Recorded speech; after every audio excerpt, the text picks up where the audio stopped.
You are now rocking with the hottest boxing podcast in the land. True Media Boxing Radio with your host, Coach Malachi Williams. True.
For the thousands in attendance and the millions watching around the world, ladies and gentlemen, let's get ready to rumble! Yeah. What's up, family? This is our boy, Coach Malachi Williams in the building. We back. True Media Boxing Radio, we are back. You know, I'm a little tired, man, so this live ain't gonna be long today, you know what I mean? And then, two, on top of that, you know, we talking about Bam Rodriguez, so, you know, I know my audience pretty well. A lot of my audience, they really don't watch a lot of I can't say a lot of my audience, but the subject matter, they don't watch a lot of the smaller weight divisions, and this is why, you know,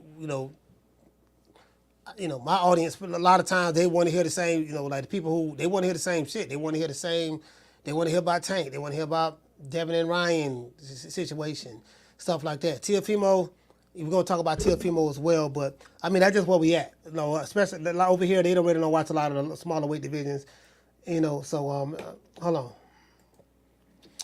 They don't really watch a lot of the smaller weight divisions. Bam Rodriguez is one of my favorite fighters. Like, I love that young kid, man. I think he's like 24 years old, something of that sort. Love that kid. He's one of my favorite fighters. He's a bad boy. You get what I'm saying? I got a chance to watch the replay of his fight this morning because, I was at my condo. I was at my condo on the beach, so, just relaxing, man. Had to go to the ocean. Like Dr. Umar said, I had to go talk to the ancestors. So when you go to the ocean and talk to the ancestors, you get what I'm saying? You kind of, had to go back and recharge. Recharge the batteries and stuff like that. So, that's how I see it. Had to go back and recharge the battery. I'm tired of the motherfucker though, man. I did a lot of swimming in the ocean. You know what I mean? I'm like, man, I'm tired in the mug right now, man. I'm gonna go ahead and go on to sleep. Probably later. Probably do like maybe a couple hours. Maybe 2 hours on this live. Start wrapping it up at an hour, 45-minute mark. But yeah, what y'all thought about the fights yesterday? I didn't see him. I got a chance to see Bam this morning, but Bam came on. I think from what I was seeing, he was coming. I think they came on like 1 in the morning, 12:50, 10 minutes to 1 or something like that. Too late. I was knocked out asleep, and I got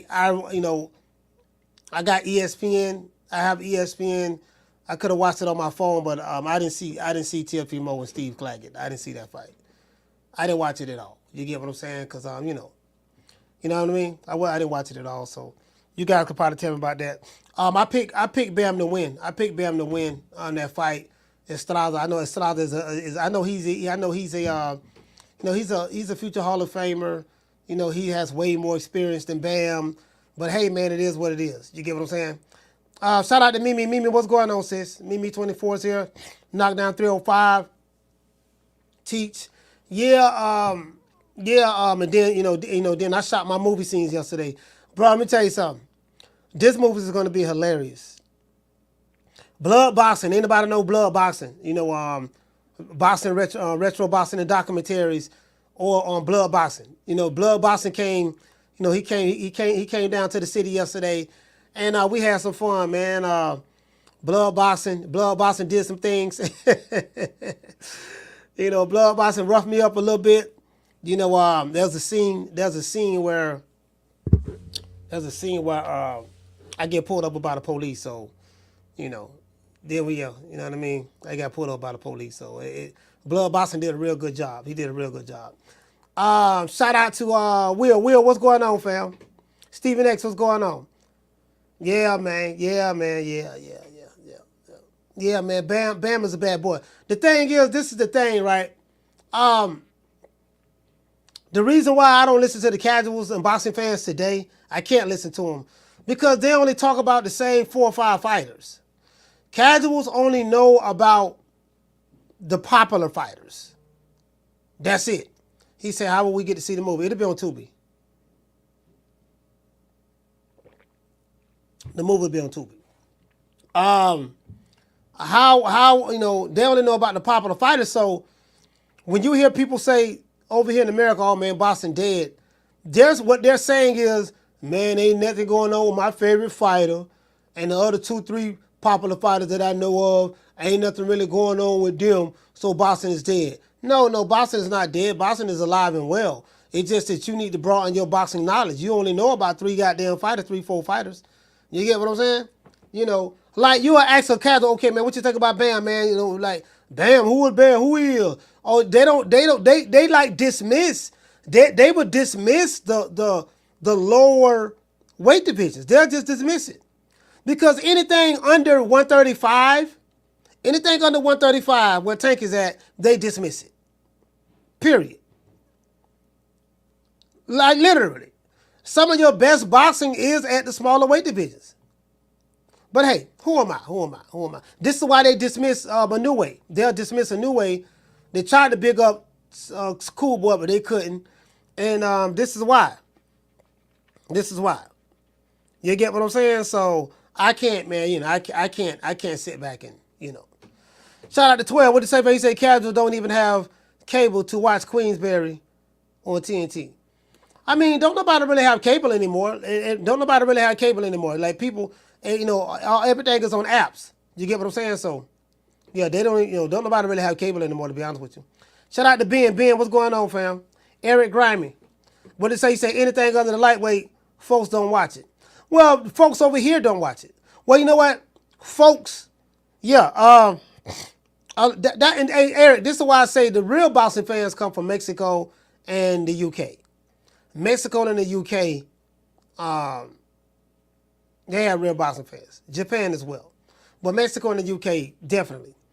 Over here in America, it's very, very fickle.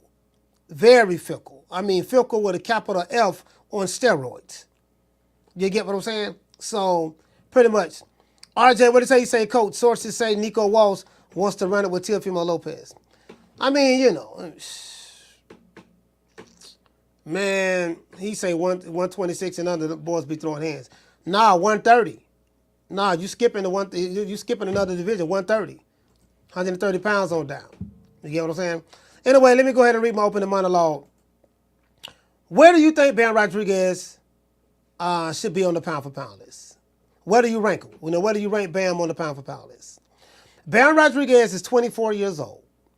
How old is he? 24. He's a multi-division world champion at 24 years old.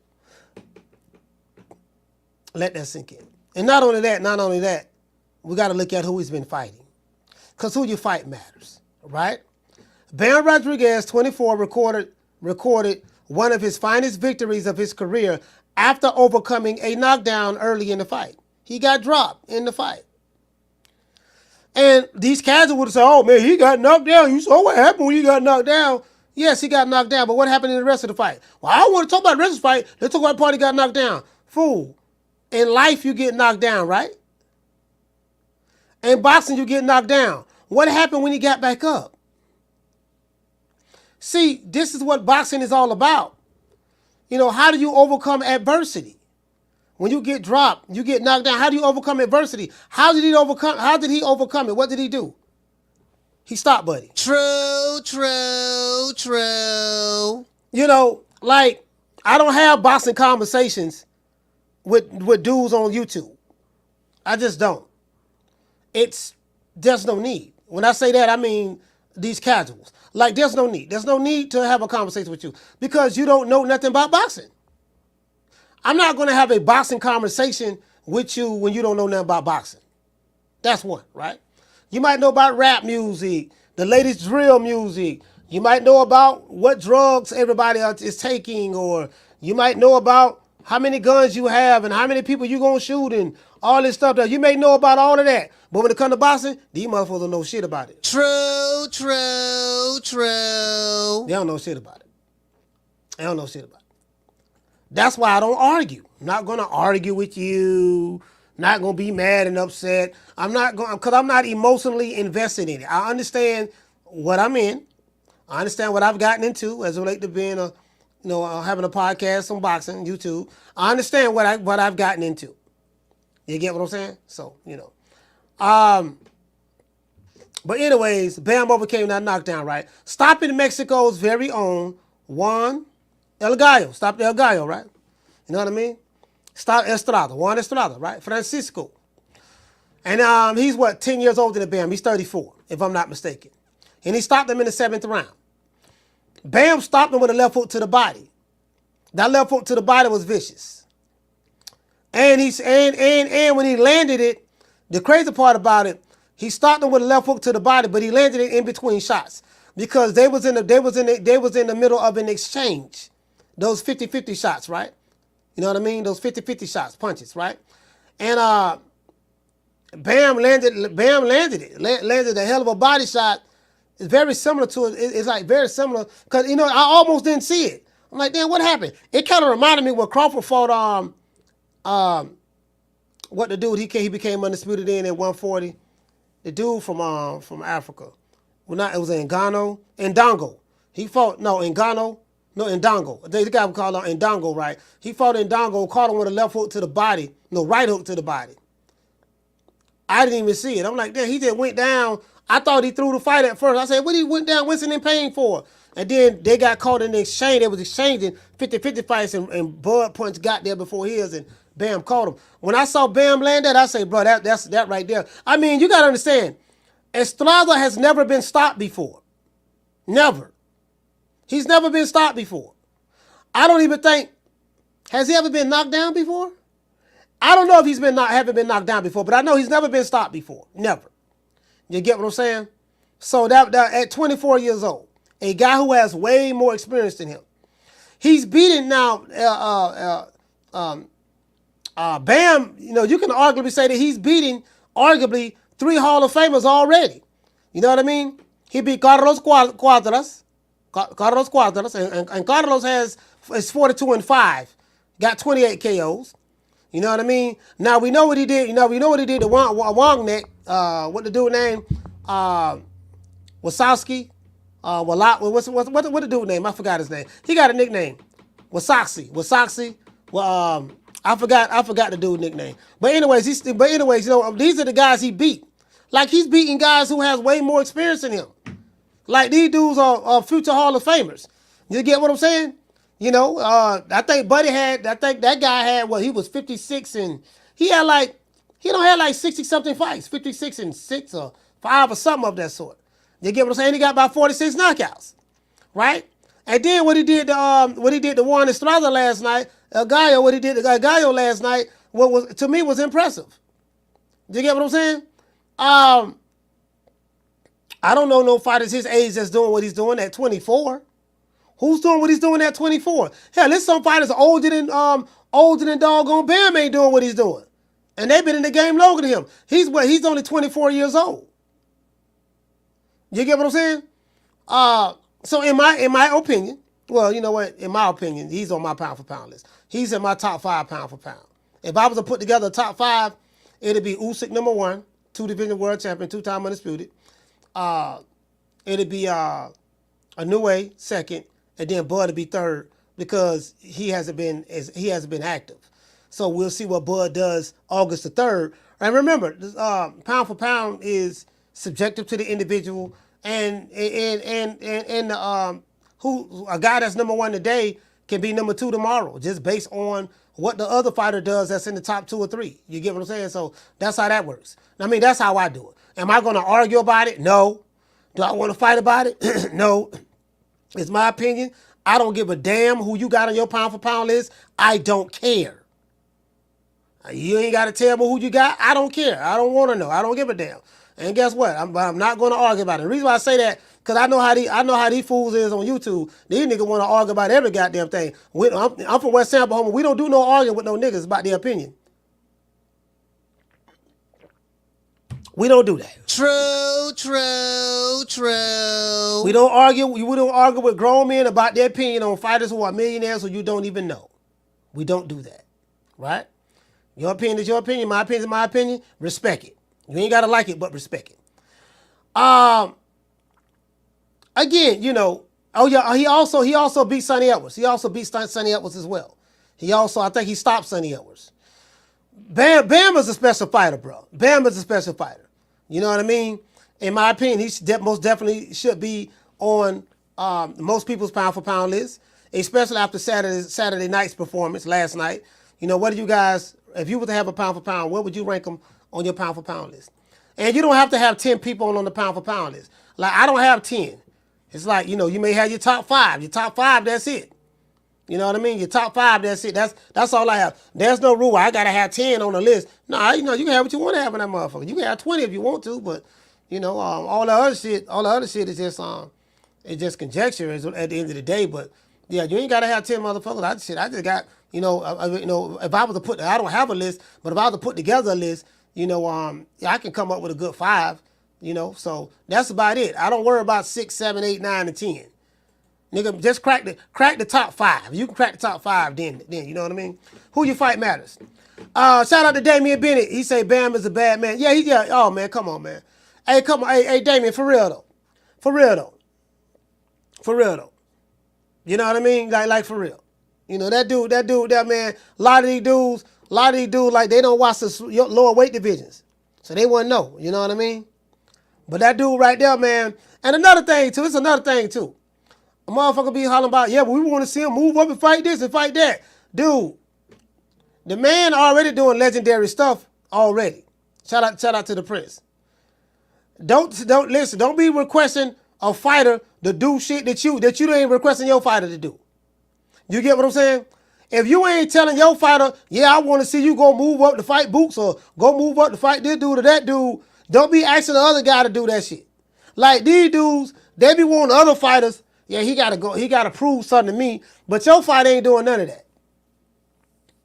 DS said, what do you think about the judges' card? They had Gallo winning. Well, the good thing about it is they card don't matter. That's why you gotta stop people. Marvin Hagler said it best. You know, I got 2 judges.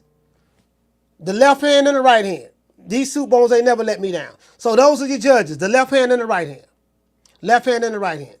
We don't, that's why the tap grab style is a dangerous style, because you may run across some judges and you may just get robbed or they may not rule against you. See, I like fighters like Bam. Bam didn't let it go to the scorecards. You know what? All 3 judges could have had it for El Gallo. You know, listen, if you want El Gallo, no problem. It ain't no problem, dog. Guess what? It don't even matter. We ain't even going to the scorecards, baby boy. True. We ain't going to the scorecards, fam. You ain't got to worry about that, dog. You ain't got to worry. We ain't going to the scorecards, fam. You know, cause I know y'all want to rob me or whatever. Don't worry about it. You won't get that opportunity to. I don't care what the score says. Guess what? You ain't gonna get a chance to underscore. You ain't gonna. I'm not leaving my destiny in your hands when it comes to this fight. Guess what I'm gonna do? I'm gonna stop you. Shout out to Passion for Beauty. What did he say? He said that body shot came out of nowhere. Yes, it did. It came out of nowhere. He had just threw one, and I didn't expect him to double up. Bam of the truth. Yes, he is the truth. Hand-eye coordination, ring IQ. I mean, to be 24 years old, you know, what you say, Brandon say, even I felt that body shot. Yeah, Brandon, the way he was folded up on the mat, I was like, man. And I love the combination between Bam and Robert Garcia. I love the combination between Bam and Robert Garcia. Like, they are, you know, when you got a young fighter who take the game serious like that, you know, that's a bad boy, man. That's a bad boy. Yeah, man. And then the thing is, what I like about it, he got dropped in the fight. And he overcame adversity. This is what I'm talking about. Overcoming adversity. Life is about adversity. When I hear these fools, Brandy, online, talking about, yeah, what's the name? He got hurt. He got days in this fight. Yeah, he got hurt. He got days. Nigga, don't you get hurt in life? Don't you get days in life? Boxing is like life. Life is like boxing. So, don't you get days in life? Don't you get hurt? Have you ever been hurt before in life?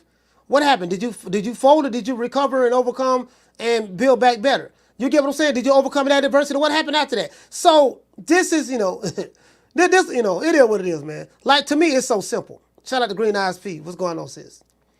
Country, what's going on? He said, Coach, it look like Hopkins and De La Hoya. Oh, yeah. When B-Hop stopped De La Hoya in the 8th or 9th round with a body shot. Yeah, with a body shot. Yeah, that remind me of that. People thought, oh, man, Oscar threw the fight. Nah, he didn't throw the fight. When they slowed it down, he caught him with a good one. Like, man, Oscar was a wince. When you see somebody wincing in pain rolling on the mat, they hurt, bro. You can't fake that.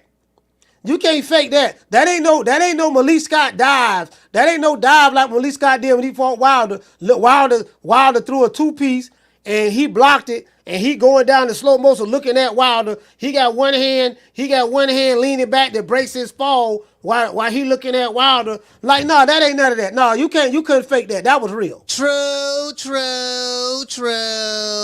That was real. You couldn't fake that. Shout out to Marcus King, salute fam. Yeah, you can't fake that. You can't fake that. It ain't none of that old. The Olympics. The Olympics is what, this year? The Olympics this summer in in France, right? It ain't none of that old. All right, we finna go take the dive now. Hold on now. What we gonna do? All right, now we gotta do now. We rehearsed this in the locker room. We rehearsed in the locker room already. All right, you gonna throw the left hook. I'm gonna block it. Then you gonna throw the right hand straight down the pipe. I'm gonna block that too. But what we gonna do is, we gonna tell everybody, yeah, man, see, his power so strong that when he punched my glove, the vibration from the punch had shook my, hit my gloves, and it shook through the gloves all the way through my forearms, all the way up my biceps, all the way up to my shoulders, to my neck, to my head, and I realized I was dazed. And I'm like, man, come on, man. Everybody know what time that is. True.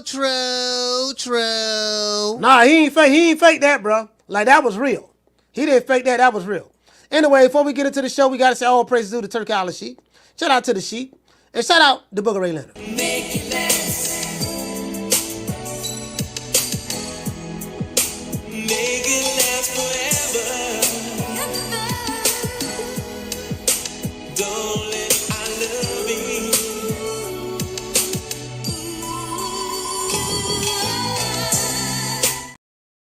Yeah, man. It is what it is. You know what I mean? Mo Brain say Bam overextended and the seasoned veteran took advantage like an experienced pro. Yeah, you're right about that. But then the seasoned veteran overextended and Bam took advantage like a seasoned pro and he stopped him. True. He stopped him. He didn't see that left. He didn't see that. I think that was the left hook. He didn't see that left hook to the body. It stopped him. That's what happened. Shout out to we gotta say what's up to Al Heyman. Well, I guess I gotta be like everybody else and saying Al Heyman. I can quit my job now, baby. 6 figures, baby. You feel me? But a name. Do you have a name? Oh, nah, I ain't got no name, Name them names, man. They know who they is. Name them names, please. The names need to be named. They know who they is. The Mexican monster. What to say, Jay Greens? He say Wilder and Okolie fighting at 205. WBC in Phoenix. That says in the Phoenix rises one more time. Oh, you talking about I heard about no, not at 205. I hear they fighting at Bridgerweight. You know what, man? Wilder's a shot fighter, bro. But Okolie, I don't know if he gonna be able to do anything with that. But Wilder's a shot fighter, fam. But maybe Okolie will be perfect for him. That'll probably be that'll probably be a good fight for Wilder. That'd probably be a good fight for Wilder. He fight what he fight Lawrence Okolie? Yeah, that'd probably be a good fight for him. You know what I mean? So Hey, what you say, Damian Benny? You say, maybe y'all don't understand. He stopped him. Exactly, like, bro. hey, Damian, for real though, he stopped the man. Like, he stopped him. Literally. He stopped a walking Hall of Famer. Stopped him. This man ain't never been stopped before. A jitterbug who got way less experience than El Gallo walked in there and he stopped him. He said, Coach, you saw the TL fight? No, I didn't see that fight. I didn't see that fight. I wasn't interested. True. Listen, man, I was at my condo on the beach. That's what I was doing, bro. I wasn't interested, fam. I didn't see no fight Saturday. Well, I ain't never seen the Arroyo fight, the replay. But I like that. Yeah, I haven't seen the Tio fight. I heard Tio went life and death. Though. Heard Tio went 12 rounds with our Canadian compadre. What's his name? Steve Claggart. I thought Tio was gonna knock him out. I said, man, this man Tio finna knock the dude out. But this ball been taking the easy matches, fighting other balls. I said, yeah, Tio finna knock this dude out. I ain't shit. If you would have told me he went 12 rounds with Steve Claggart, I'm like, all right. Anyways, Go just say, Coach, how come I can't send a super chat? You gotta send a Cash App. Cash App is on the screen. $ True Media Today USA. My channel been demonetized. My YouTube demonetized my channel, so it is what it is. No more super chats for me. They said that I can reapply in September, but I'm not. Once you take it, you will not get a chance for me to reapply, and then you can take it again. That's not gonna happen. No, sir. It's their platform. They can do what they want to do. I get it, but they ain't. I'm good. I find I'm good. Anyways, but Cash App. If you want to support me, fam, you can buy the merchandise, but hit me up on the Cash App. It's right here on the screen. Cash App, $ True Media Today USA. I appreciate that. Everybody been sending Cash App, so I appreciate you. Shout out to Ron Boy Fresh, man. Ron Boy, salute, fam. Ron Boy Fresh. Skinny Black, what did he say? You say he has no power at 140? Nah, it seems though, the TO power, the power that he had at 135, he don't have it at 140. Shout out to Reggie Owens, Boston Conversation with Reggie Owens. Salute, fam. Everybody say Passive Beauty, he say it was a life and death, coach. T.O. might have won all the rounds, but not stopping someone he nailed all night. Yeah. Oh, okay. Yeah, I didn't see the fight, but some people telling me that it was unimpressive. Like, I've been looking at some of the stuff the critics been saying. They like, man, I think everybody expected T.O. to knock this guy out. Even me. I said, yeah, T.O. gonna knock this dude out. You gotta knock out a Steve. You gotta knock, like, a guy who's tailor-made for you and passion for beauty. That's what makes it even worse. T.O. might have won all of the rounds, but not. I'm hearing, he said, he wasn't able to stop a guy he was nailing all night long. If you're nailing a guy all night long, that means this guy's style was tailor-made for you. Defensively, he was not able to get out of the way of the punches or whatever. His style was tailor-made for you. I can't imagine, bro, like, you gotta knock a dude like that out. You know what I mean? So I didn't see the fight, so I really can't, I really can't judge it. I didn't see the fight, but, it is what it is. I did see, Teofimo's face. His face looked swollen up. Both of his eyes looked swollen up. So, that, you know what I mean? But I didn't see it, fam. I didn't see it. He said Teal looked good offensively. Yeah. Yeah, man, for some reason he has no power. Teal don't have the punching power at 140. He hasn't stopped anybody at 140 since he's been up there, right? And what you say? Raphael say the same people glazing over Bam are the same ones criticizing Benavidez for not being a real Mexican. If Bam was at 168, they would call him an overhyped bum. Yeah, man, nah, Bam the real deal, bro. Bam the real deal. Bam is the real deal. Period. You get what I'm saying? Yeah. Bam the real deal, fam. Bam the real deal. And what it say, Teach say Nico went life and death and won. Nico Walsh, yeah. He said, I love to see Bam against Chocolatito. What do you think? Yeah, matter of fact, Chocolatito was training he was sparring Bam. That's who Bam was sparring with. Bam was sparring with Chocolatito in preparation for this fight. Bam was sparring with Chocolatito in preparation for this fight. They showed a picture of them in the gym and everything, training. For real though. If you're sitting there watching the show, hate watching, don't want to hit the like button, Riley, talk to him. Look, fuck you. Fuck the plane you flew in on. Fuck them shoes. Fuck the socks with the bell on it. Fuck them cheap ass cigars. Fuck your yuck mouth teeth. Fuck your hairpiece. Fuck your chocolate. Fuck Guy Ritchie. Fuck Prince William. Fuck the Queen. This is America. My president is black and my Lambo is blue, nigga. Now get the fuck out my hotel room. And if I see you in the street, I'm slapping the shit out of you. Hey, what you say, Skinny Black? You say Teofimo called out Bud and Cruz. He's gonna, yeah, you know what? Esau Cruz, he's gonna. I think Teo have his hands full with Esau Cruz. Bud, Teo get put to sleep. He's just clout chasing. He's not. Teo's not going to 154 to fight Bud, and Bud ain't coming back down to 147. So it just you calling the man name out for what? I mean, again, I'm not mad he calling him out, but let's be realistic. Like, what, you moving to 154 to fight him? If he's really serious about fighting Bud, move up to 154 if he's serious. You get what I'm saying? That man ain't coming down to 147. So not for no damn Teofimo Lopez. A guy who makes, you get what I'm saying? When Teo crying about money he don't be making, he make $1.5 million a fight. So, I mean, come on, man. That man ain't fighting. That man ain't coming down for that. What to say, El Harvey? You say can't take what Teo says seriously. Yeah, I don't. Yeah, I don't. There's no need to. I don't listen. It's some fighters I don't listen to what they say, which is most of them. Because the fighters be saying any goddamn thing. But like the Teos, the Rollies, there's a couple of them. They just be talking. I'm like, man, the Ryan Garcias. Then when they be talking, I'm like, man, I ain't. Yeah, okay, I believe it when I see you in the ring. I just believe what I see in the ring. You know what I mean? When I see you in the ring, that's when I believe it. Most of these fighters, I don't take serious what they say. To be fair, unless they have a track record of doing that shit they say they gonna do. If they got a track record of doing it, then it's like, okay, I know when this guy say something, he for real. But the wishy-washy fighters, I don't deal with wishy-washy. I don't. What to say, Teach? You say Isaac has a much higher defense than Claggett also. Yeah.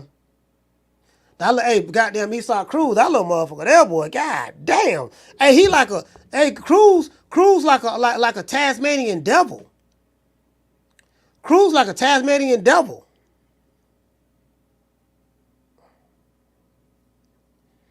You know what I mean? Hey, what to say, Guillermo say he struggled versus Claggett. Couldn't stop him, and he hit him all night. What I don't understand is, I'm gonna go back and check it out. But from what I heard of what y'all saying, he was hitting this dude at will. If he was hitting him that much, I'm just thinking about if a Tank was hitting the guy that much, like y'all say Teo was hitting this guy, would be able to go 12 rounds? If a Crawford was hitting this guy that much, the way you guys say Teo was hitting this guy, wouldn't have been able to go 12 rounds?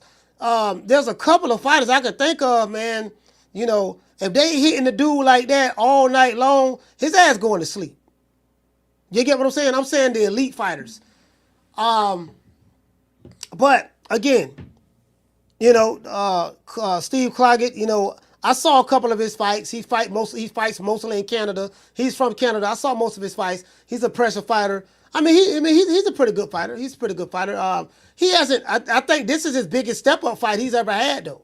I think a lot of his fights he was fighting 10 rounders, 8 rounders, 10 rounders, and I think Teo was the biggest fight he's had. And apparently he showed up and came to fight. So, it is what it is.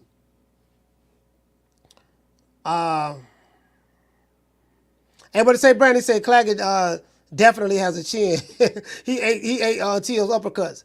Yeah, when you catch a dude with them uppercuts, man.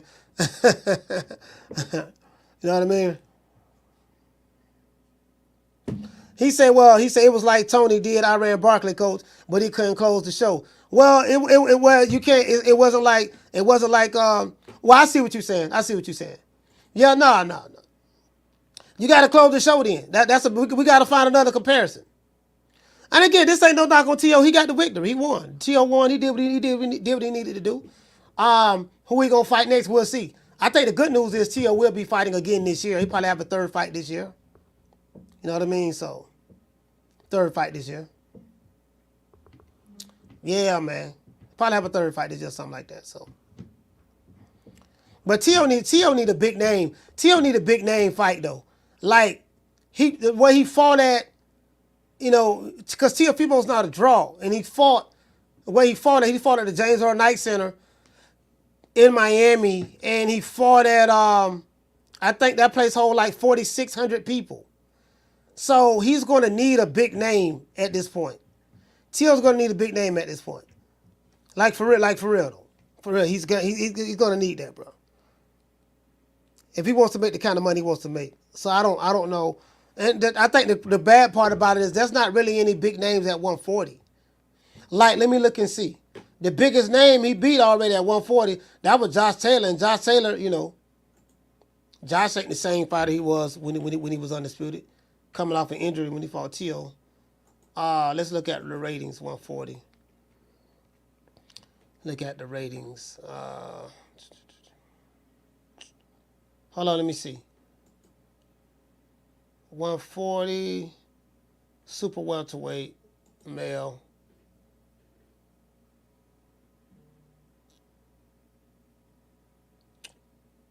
No, my bad.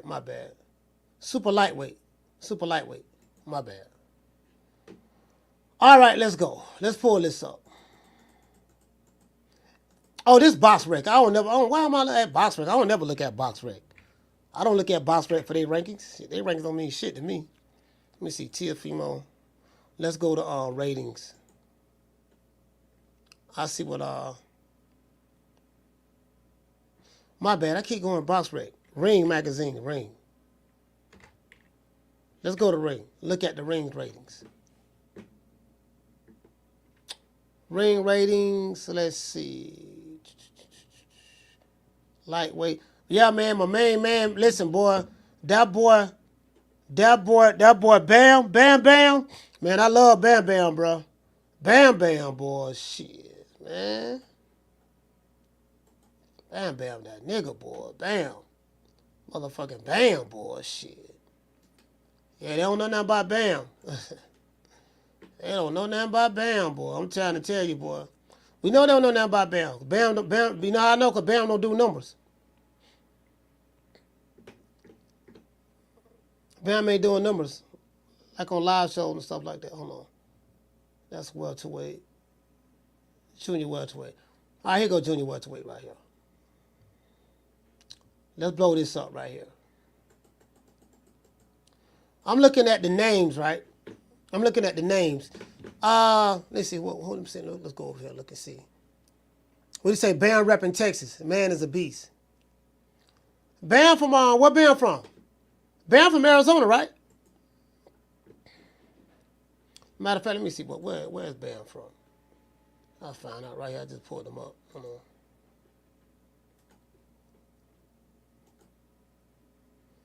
Bam got that ring. Bam, why they putting up Tyson Fury profile? I ain't got no motherfucking Tyson Fury profile.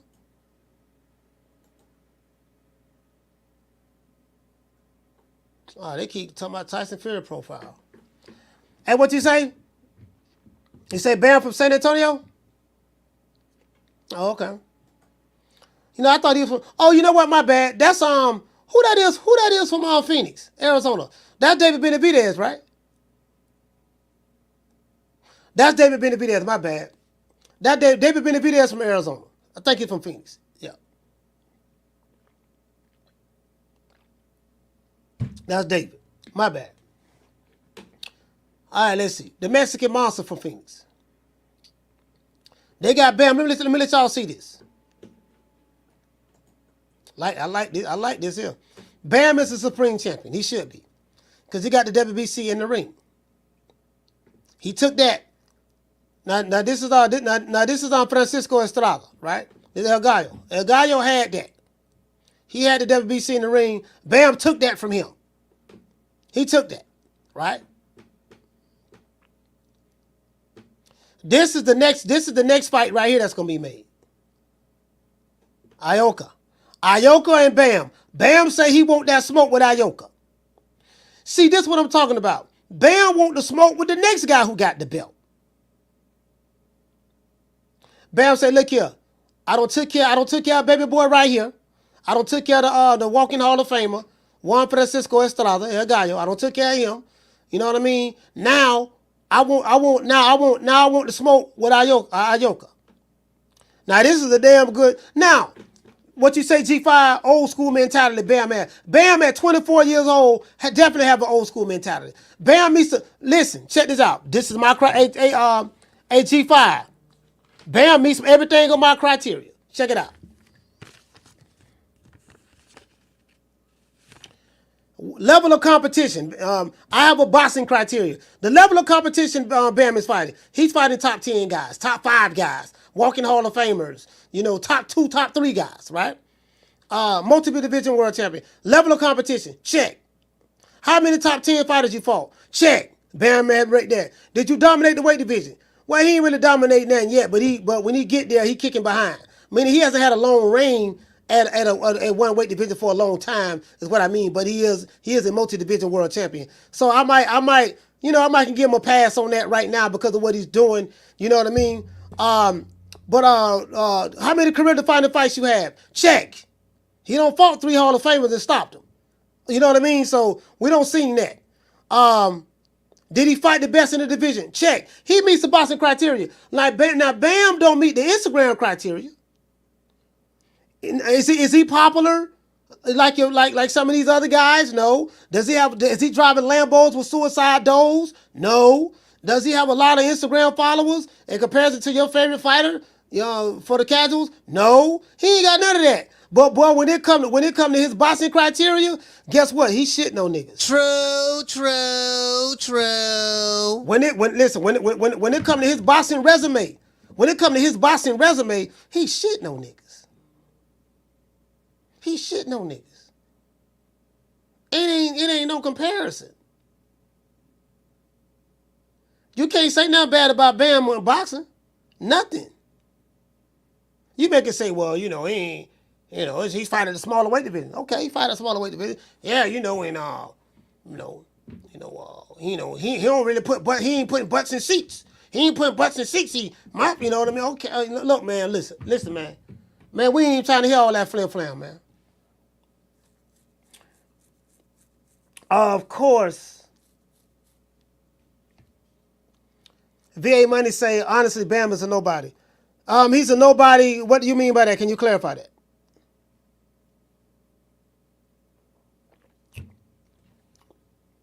That's your opinion. I totally disagree. He's probably a nobody to you, or maybe a lot of the casuals, but you're entitled to your opinion. I 1,000% disagree with it. Shout out to Green Eyes P. Salute. Shout out to LaJessica. What's going on? Matter of fact, let's get ready to drop the phone lines. Daniel Agnew, salute, fam. What it say, John? You say got knocked down and got up in a half a second with the work. I mean, yeah, that's what it's all about. Overcoming adversity. Overcoming adversity. You get what I'm saying? That's what it's all about. Overcoming adversity. You get what I'm saying? For real, though. Overcoming adversity. That's what it's all about. Yeah, these boys here, boy, there's some bad boys on this list right here, boy. Damn. Bad boys on this goddamn list right here.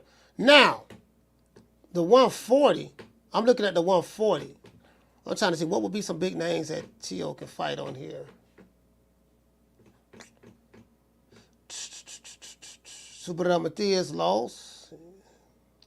He don't beat Josh Taylor. Jack Catterall.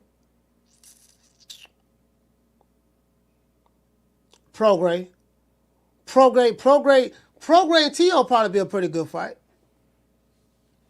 Maybe. You know what I mean? Depends, maybe. This guy right here, he's gonna cartel landing big money fights because of his style. Gary Antoine Russell, I like to call him the Tasmanian Devil. I want to see him become more active. Super Matthias, he had a loss, got a second loss. This might be a good fight for Tio. Alberto Puello. You know what I mean? The Dominican, he probably can get in there with him. Shaq Catterall, that's gonna be a tough fight for Tio. Big name. You know, there's really not any big money names on this list. Unfortunately, he's just gonna have to fight. You know, Devin Haney. I told his daddy. I said, man, the fight y'all should be trying to make it Teofimo, because y'all have a backstory. And he got his old back. You know what I mean? He got his old back, so you know, he got his old back. They got a backstory.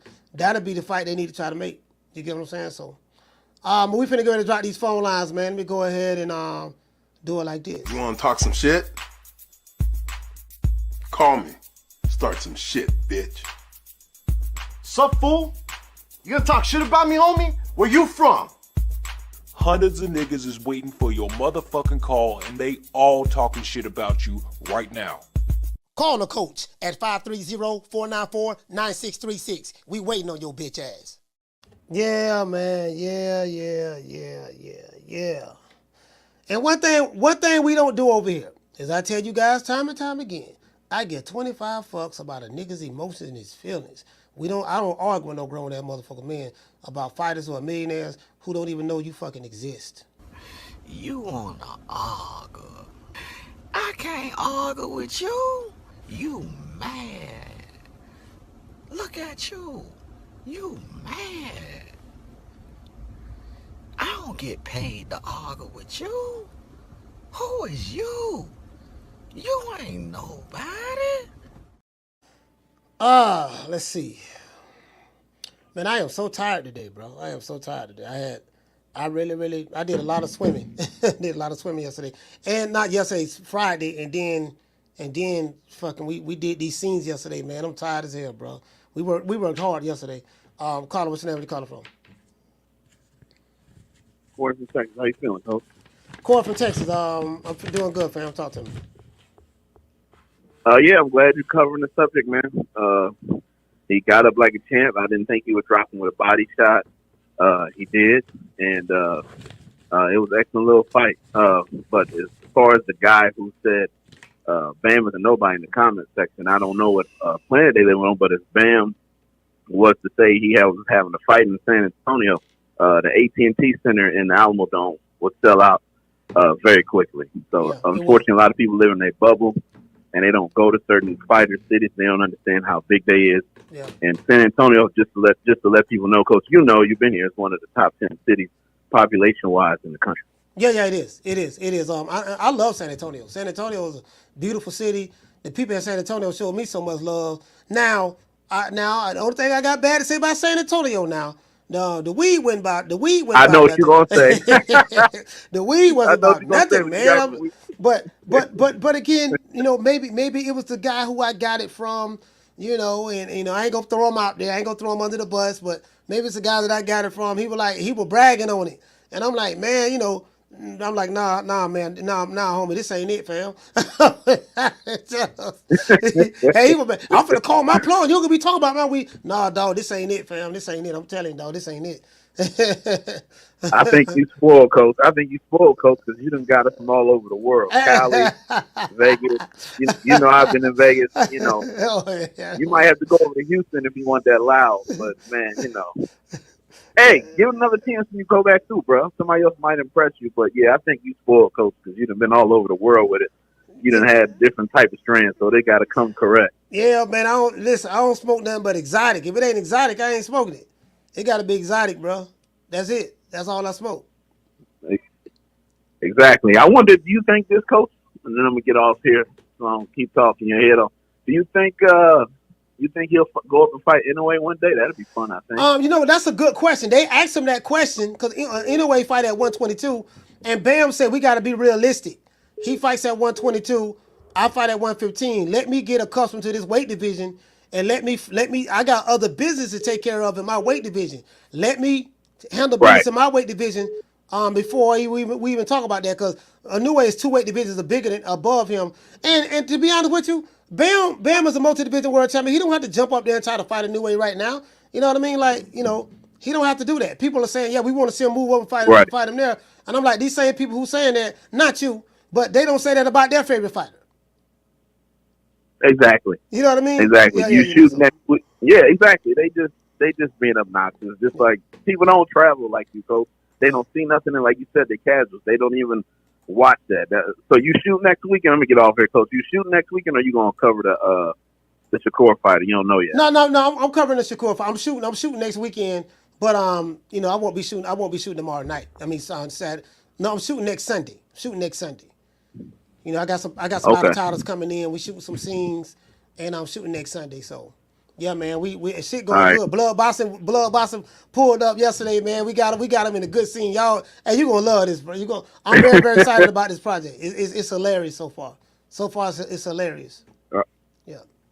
Yeah, I appreciate the show, Coach. I'm glad you talk about boxing, not just hot fighters. I really appreciate you covering the subject. Yeah, man. I'm out, Coach. Don't give me that Jeopardy music. All right, salute, fam. Yeah, they don't know nothing about, man. Like they only know about the same 5-6 fighters. That's all they want to talk about. The same 5-6 fighters, bro. These dudes on and a lot of these guys, they like to argue all the goddamn time about dumb shit. Some people are just professional arguers. They just want to argue. Carlos, what's your name? Where you calling from? Hey, Mo. Hey, Slim, what's good with you? Ron, boy, talk to me, fam. DC. Man, how many years I've been telling you, Bammers don't look at boxing for real. They look at boxers. Yeah. How many years I've been telling you this? Nah, you've been saying that. You're right, bro. I've been consistent. These Bammers don't look at boxing, bro. They look at a few popular boxers. That's it. They look at a few popular weight classes. That's it. Yeah. So don't listen to Bammers when you say, Bam is a nobody. Who is Bam? That's because you don't look at boxing. You just looking at a boxer. You like you said, you looking for tattoos. I guess Bam ain't got enough jewelry and tattoos for you or some shit. I don't know. These motherfuckers suspect as shit. These boxing fans crazy. But as far as I don't even know, how did we get to Bam and Bam, my man. But Bam, we can't go to Bam and leap Ioka. He got to take care of Ioka. You dig what I'm telling you? Yeah. So when people ask these questions about, wait a minute, we talking about the monster. It's another monster right in his weight class is Ioka. Let's do this. So you got to look at boxing to understand this. And Ioka about to unify with Martinez, I think, right? Yeah. So they fighting in July in a few weeks. So now we got, all right, cool. Bam versus the winner of Martinez and Ioka. That's the fight. It ain't my fault y'all Bammers don't look at boxing. You dig what I'm telling you? Look at more weight classes. You'll understand why people like you and I, we fucks with Bam. We've been consistent with Bam. I was like, Bam fights every day. He done fought the best motherfucker in the East Division thus far. And he only 24. Bro, this man only listen, 24. Yeah, you know the crazy part about it. This is the crazy part about it, Ron boy. This man don't fault doggone. Well, he just beat El Gallo last night. Stopped him. Right. What's the dude name? With the singer? Not what the other dude name from So reason beat him. Yeah, Wisaksil or something. And then remember he just punished Sonny Edwards. And he beat Carlos Cuadras. Quadros. Yeah. We can go, man. He beat the best. Typically, basically, Bam done fought the top dudes in the division and a second and a third dude. The only one left is Ioka. So Ioka is the only one left in the top 5. You dig what I'm telling you? What the dude name was? Roncehal or Roncehal, something like that. Yeah, Chorizo. Yeah. So I'm like, he fighting the top. But the thing is, these casuals, they only know about Tank. They don't know about Devin. Yeah, they don't know about they see he's right. They see he's shaking pom poms, and Reggie ain't fought the best in the division yet. He ain't fought the best. He going on 30 years old and ain't fought the best joker in his divisions yet. He done touched 3 divisions and refused to fight the best. He ain't even fought the top 2 or 3. Yeah. That's the sad part about it. But we ain't even here to talk about him. Like I said, I look at too much boxing to be worried about some protected fighters. And as far as my point, I'm gonna make this shot. It goes to show what I keep telling y'all: 140 is the best division. Whether you like where you was if you wasn't impressed by Teofimo's performance is because it's the 140 division. Y'all sat here, thought Claggett was a bum. I mean, Claggett was aggressive, but you know what I'm saying? You don't know what you're getting in 140s, man. Hey, you know not wrong. I'm gonna be honest with you. I've seen I've seen like maybe 3 of Claggett's fights, right? Yeah, he comes straight at you. Yeah, he comes straight at you. Like, he's very aggressive. Now, I was under the impression, I said, man, yeah, I think T.O. gonna walk this dude into something and stop him. Now, T.O. was walking him to shots. Yeah. But he didn't stop him. And I'm like, man, damn, so this dude. Because 140 different. So you ain't doing all that. You in your power, and it seemed like T.O. power is not currying up in weight. You dig what I'm telling you? So him talking about 147 and doing that, I don't even know if he's going to be able to make it. If you can't stop dudes, the whole reason they put Claggett in there, because you was complaining you ain't want to fight no boxers. So you didn't want to fight no boxers. They put a dude that goes straight at you, and you can't even knock him out either. So what's the problem? What we got to do? No, I'm sitting there laughing. I'm looking at David Bennett. He said, I knew he was going to say, because of the 145 division. So, and then that's what Damien said. He knew you were going to say because it's the 140-pound division. Because it is the 140. I'm consistent. I've been consistent for years. That is hands down the best division. You ain't walking through 140, Slim. I don't care who you are. You ain't walking through 140, Slim. But that's all I got for you, Mo. I'm out. Right, but yeah, long live the great Bam Rodriguez, Slim. Yes, sir. Hey, David say, I knew he was going to say that. Hold on, what you say? VA Money say, I'm just saying, what's the chances of Bam becoming a pay-per-view star fighting at 115?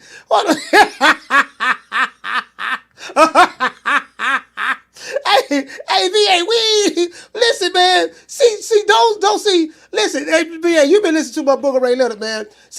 Listen. Them PBC talking points you come with. Yeah, man, he ain't no star. She what chance he'll become a star? And I'm like, dude, what does that have to do with his boxing skills? We talking about his boxing skills and boxing accomplishments. You talking about, yeah, he ain't gonna be no star. And I'm like, bro, like, we don't care nothing about that. We don't care nothing about, okay, so if he don't become a star, shit. If you listen, hell, and if you look at somebody's last pay-per-view numbers who just went on pay-per-view, you know what I mean? Apparently, if you look at those numbers, I guess they ain't no star either. But what does that have to do with his skills? Like, Carla, hold on. Yeah, man, he ain't no star. She where he is now. Hold on now, wait. He ain't no star, and he ain't gonna be no pay-per-view star. See, my fight a pay-per-view star, bro. Ain't nobody a pay-per-view star. I'm like, bro. What does that have to do? Like, I'm trying to figure out, what does that have to do with him being a top 5 pound-for-pound fighter? What does that do with him being a top 5 pound-for-pound fighter? Him beating 3 Hall of Famers already, unifying weight divisions, having legacy fights? What does that have to do with that? I'm lost. I'm lost, dog. I'm lost. I didn't know pay-per-view star was a part of the boxing criteria. Carla, what's your name? Where you calling from? Jamie from New York. Jamie from New York, talk to me. Hey, Coach, I'm hearing different things about that Theo fight. I didn't see it either, man. But, I don't know, man. I'm hearing, different things. That he looked okay, looked bad. It was a good fight. He looked awesome. I don't know. I'm going to say this, Coach. The kid got the victory, right? And at the end of the day, that's what matters. Yeah. So, but I'm going to check it out later. About last night, Coach, it was a great fight, man. Bro, I was so excited, man. Bro, that was awesome, man. Great victory for Bam last night. I think with this boy guy, Coach, the sky's the limit. Then body shots, man, they're gonna hurt you sooner or later. So he's vicious, man. And this boy's definitely special. I hope he blows up like Michael Carvajal did in the 90s. Yeah. All I know, this little motherfucker, man, is kicking ass, man. He's coming. And I love how he comes with that pressure, Coach. Yeah. He comes off the ring in a classic way. He actually had me thinking about Julio Cesar Chavez last night and George Foreman and Tito Trinidad. I know that, his career is just taking off to compare to those guys. But what I'm saying is, when I mentioned those 3 guys, Coach, they were closing out the ring. They were great at it, closing out the distance. And they knew how to get to you, man, get close, find you, and they're going to touch you, And Bam, bro, and, everything they throws, man, it's power shots, bro. Like, not, what I'm saying? Like, bro, he's coming to knock you out, man. He always comes with great intentions. He He's tough, man. I like it. He's got everything, man. He's the whole package, to be honest with you, man. I'm excited about this new kid, you know? And that's why I saw him in Bam last night, Coach. I saw a great fighter, bro. You know? You didn't see it yet, did you? You said you didn't see it. I saw it this morning. Oh, you did? Yeah, man. I see greatness in that kid, bro. But, Coach, man, listen. Salute to the real ones in the chat. Respect to you from New York. And that's my call, bro. I'm out. Man. Yeah, Bam has great leverage on his punches. He has great balance. When he throw his punches, he has great balance. And me personally, I like the combination with him and Robert Garcia. At 24 years old, bro, you know, he doesn't waste his shots. Like, his ring IQ is very, very high. He's not doing this to bums. But this bum is taking the easy matches, fighting other bums. This ain't no Deontay Wilder where I fought 39 bums before I fought a real fighter. No, like, this dude is doing this. This dude is doing this to the best in the weight divisions, becoming multi-division world champions, beating walking when they retire, going to be Hall of Famers. You get what I'm saying? So, you know, you don't dismiss it. What I don't like about these boxing fans today, and that's the reason why I have detached myself emotionally from boxing. Carla, hold on. Because these boxing fans today, they'll look at people, the guys who are doing great things in the sport from an accomplishment standpoint, you know, from a boxing criteria standpoint, they'll dismiss them.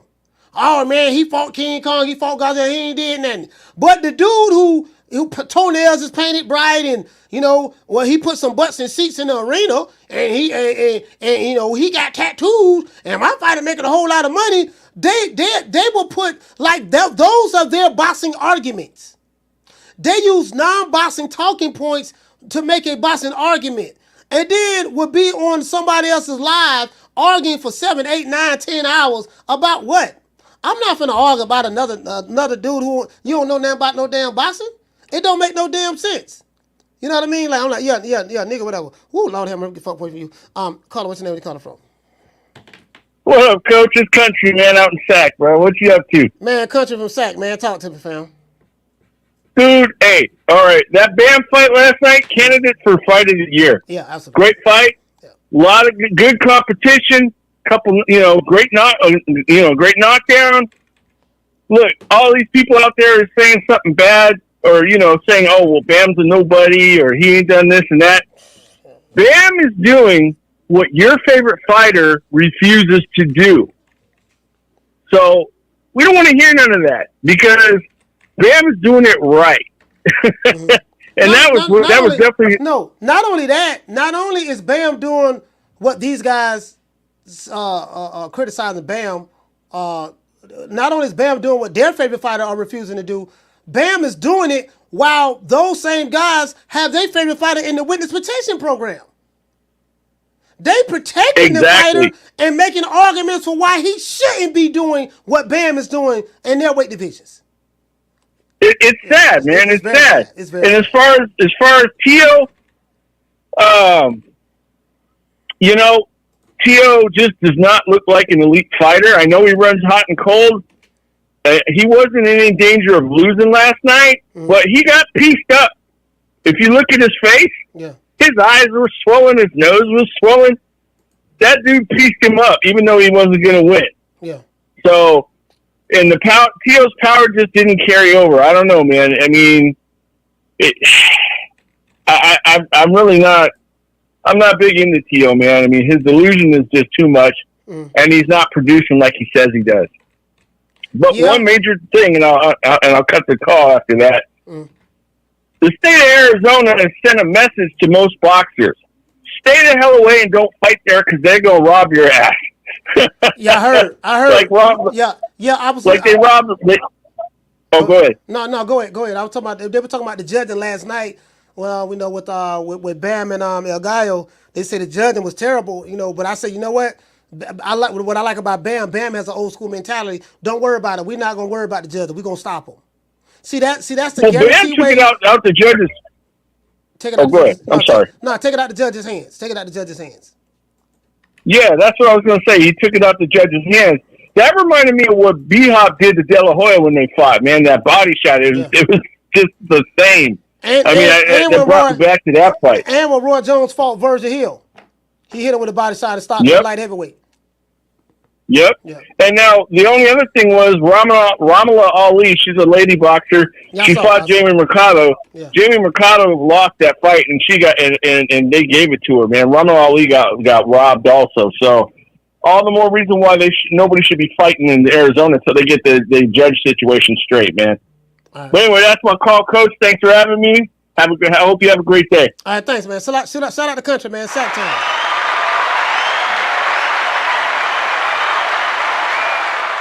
I mean, bro, I remember when the Haglers, I remember Hagler went to the UK and fought Mentor, beat the brace off of him. They was throwing bottles at Hagler, throwing bottles at him. But when Hagler hold on, we got another call calling in. Hold on, y'all. My bad.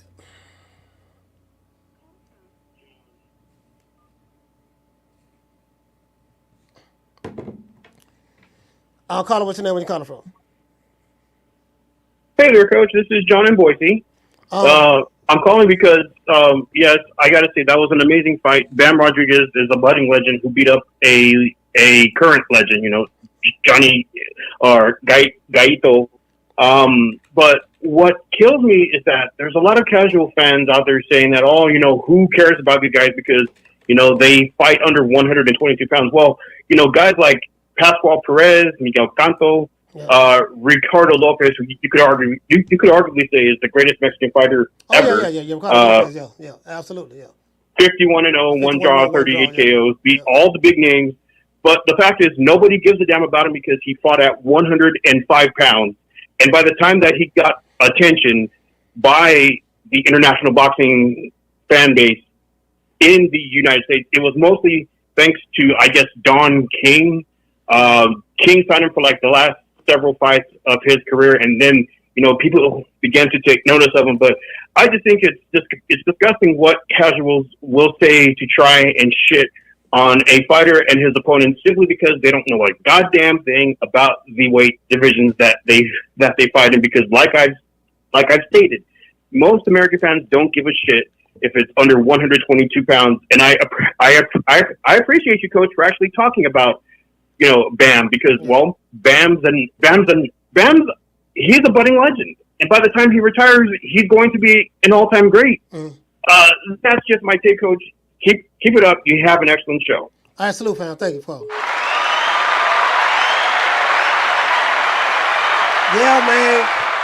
Yeah, man. You gotta stop these dudes. Like I remember back in. I was probably 5 years old. I think when Marvin Hagler first got a shot at the title. I want to say this was his 50th professional fight. His 50th professional fight or his 49th professional fight, something like that. And I think his 50th professional fight. And he fought Vito. He got robbed. And they said that fight was a draw. That was for the undisputed middleweight championship of the world. He got robbed. They said it was a draw. After that, Hagler said that I would never let a fight go to the scorecards again. I think it was like a majority. Hagler said something of the sort that he'll never let it go to the scorecards again. And he started knocking mofos out. And then when he got Alan Minto over there in the UK, he beat the brakes off of him. Carl, hold on. Yeah, when he got Alan Minto over there in the UK, he gave him a cut real bad. And he went to Welling on that. Now Alan Minto was hurt Hagler a couple of times, but Hagler kept stalking the chicken hawking, and then he ended up stopping him. They looked at his eye, he split him real bad. He was hitting him with that leaping right hook. That leaping right hook, he was timing it, and they didn't let him go back out there. The doctor waved it off. Then they went to throwing bottles at Hagler. His corner team had to surround Hagler and make like an umbrella with him, right, and walk him out the ring. Escort him out the ring. Howard Cosell was trying to get an interview with him, but they had to take Hagler to the locker room because the fans was throwing bottles at the man. Carla, what's your name? Where you calling from? Leo, H-Town, Coach H-Town. Leo, talk to me. Coach, a lot of these fans say they don't like the lower weight classes because they don't get finishes, but guys like Inoue, guys like Bam, guys like Nikitani, they're giving you what you say you want to see. There's no reason why these guys need to be diminished. You know what I mean? because they're smaller guys, and you're not watching boxing completely, and you're talking about there's no competition in the smaller. Hell, there's a shitload of competition, Coach. There just ain't no stars. No. Competition-wise, there's competition. No, when you hear dudes say that, don't even talk to him about no boxing. You can't because he don't know. One, he don't know. They don't know nothing about it. And a lot of those dudes, they only focus on the popular fighters. And those dudes, they focus on certain fighters, and they focus on other things that ain't got nothing to do with boxing. More than likely. So yeah, and then some of the people that are talking about the judges were bad. Yeah, they were bad, and they're talking, I guess, about the Barrios and I think what's his name, Caceres, fighter, Caceres, or whatever his last name is. But I mean, Barrios did that to himself. It was a close fight. He decides to start showboating the last couple rounds. Decided not to engage and run around, and it's just like when Oscar fought Tito. He was up 9 rounds, and he decided to take off the last 3 rounds. Hell, the last 3 rounds are what the judges are remembering. You know, I mean, he did it to himself, man. It was a great fight. It was a close fight, and then you have to remember he's fighting Barrios is fighting a Robert Garcia fighter. Yeah. The guy in the main event is a Robert Garcia fighter. Yeah. Well, who do you think the judge is looking at, man? You got to get your head out your ass. Barrios did that to himself, Coach. It was a great fight, but he should have kept with his game plan and kept boxing instead of start showboating. That's all I got, Coach. I'm out.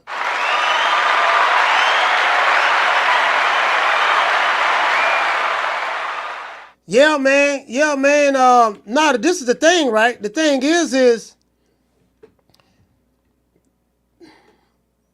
a lot of the, especially a lot of the online American boxing fans, the ones who online, they come from a certain group. And they very, very limited in their boxing knowledge. They have, to be honest with you, these people, they care nothing about boxing at all.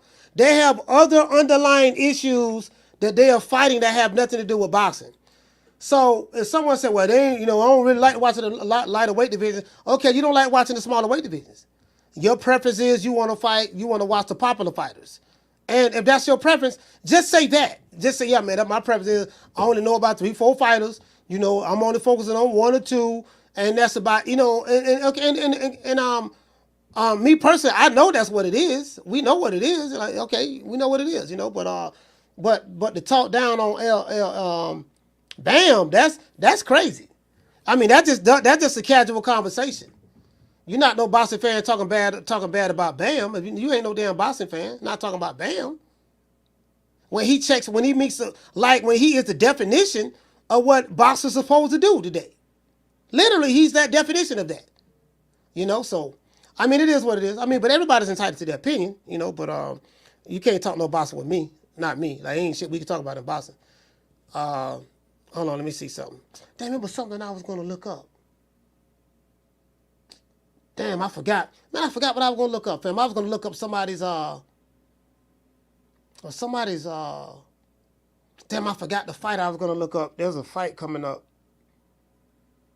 I know Shakur is fighting Saturday. This would be his last fight on the top rank. Yeah, Shakur's fighting Saturday. Hold on.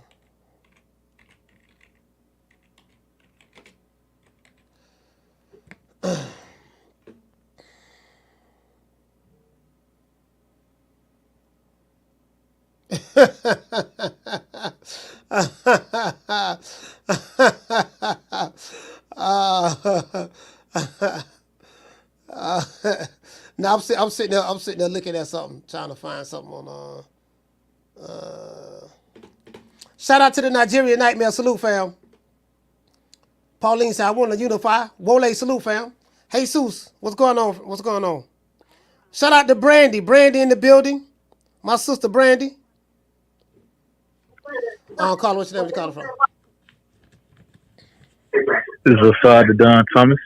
What's good, Coach? What's good, from Georgia. You from Georgia?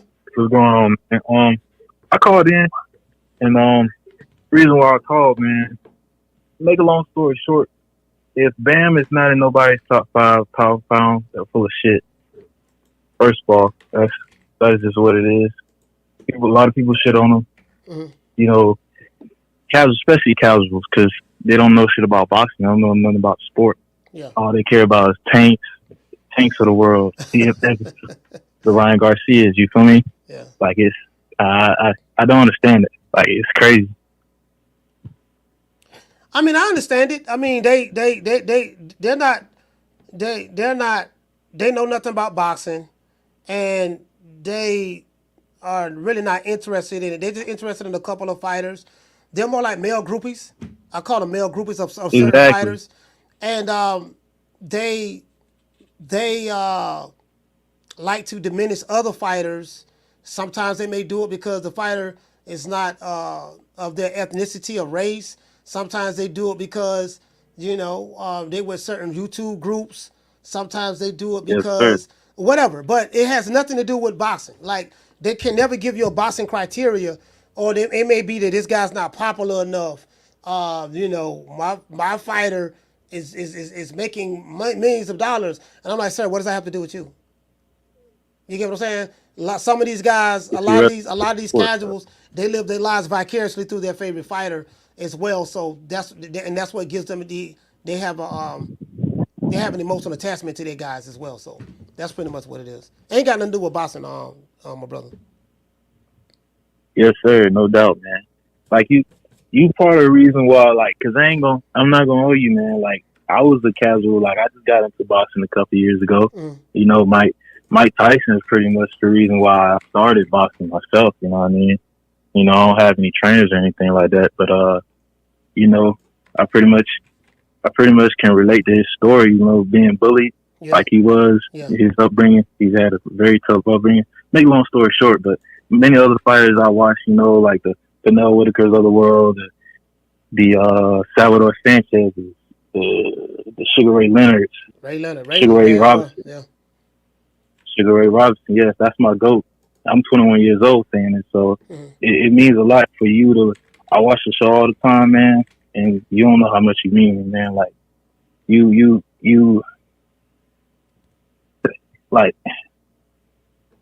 you have to be unbiased to anything in life, let alone boxing, because it's not dying in the U.S., but the casuals don't make it no better. Yeah, you feel me? Like. All they want to talk about they want to talk about 4 or 5 fighters. They shit on guys like Bud. The first fight that I ever bought, you feel me, was the Earl fight. And that bro eyes to me because I was like, man, who is this Bud dude? Who is this guy like? And then I seen the fight, he dismounted the dude. Like I was like, damn, like that shit was crazy. But with Tio, the issue with Tio is great fighter, but that fight last night, he had that was a good fight. Like I was watching it, I was watching the fight, and I was also watching Showbiz live, and it was a war, man. It was 12-rounder. Landed some hell of shots. Like his angles, he's elusive, has great feet work. He's elite. He's a counter puncher though. Yeah, he has to work on when he's trying to pressure a fighter. His like sometimes when he's retreating, resetting himself, it's kind of like the Loma effect. He doesn't lean like Loma. He does like a lean before, and then he comes down before he actually like go off with like a jab, or he's trying to create different angles for himself. And if an elite fighter can pick up on that, he'll have trouble against a guy like Tank. But the Teal joint, I just don't see, like he was showing on like the 140-pound division. It's not too many guys that he can fight that's really gonna give him like Teal's made it. Like as far as like the public scene, I think he's a great fighter, but he should. I think his next fight should be Isaac Cruz. To be honest with you, because that fight last night was really like preparation. All right, well, shout out to Don, man. I got you, man. Salute to you, fam. Thank you for calling from Georgia. Salute, brother.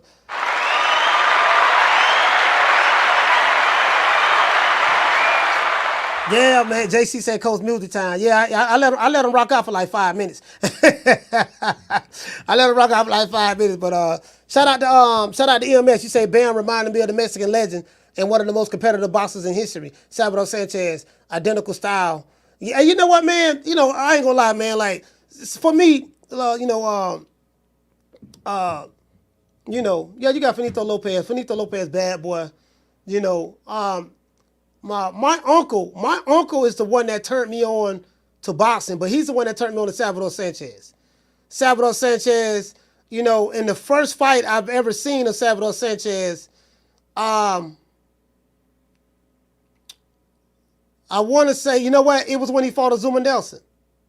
It was when Salvador fought Azuma Nelson. And I think Azuma Nelson had like 14 fights at the time, 15 fights, coming from where he came from, Ghana, And I was like, who the fuck this dude? My uncle was like, look, man, Salvador Sanchez, this is a bad motherfucker. He was telling me about him.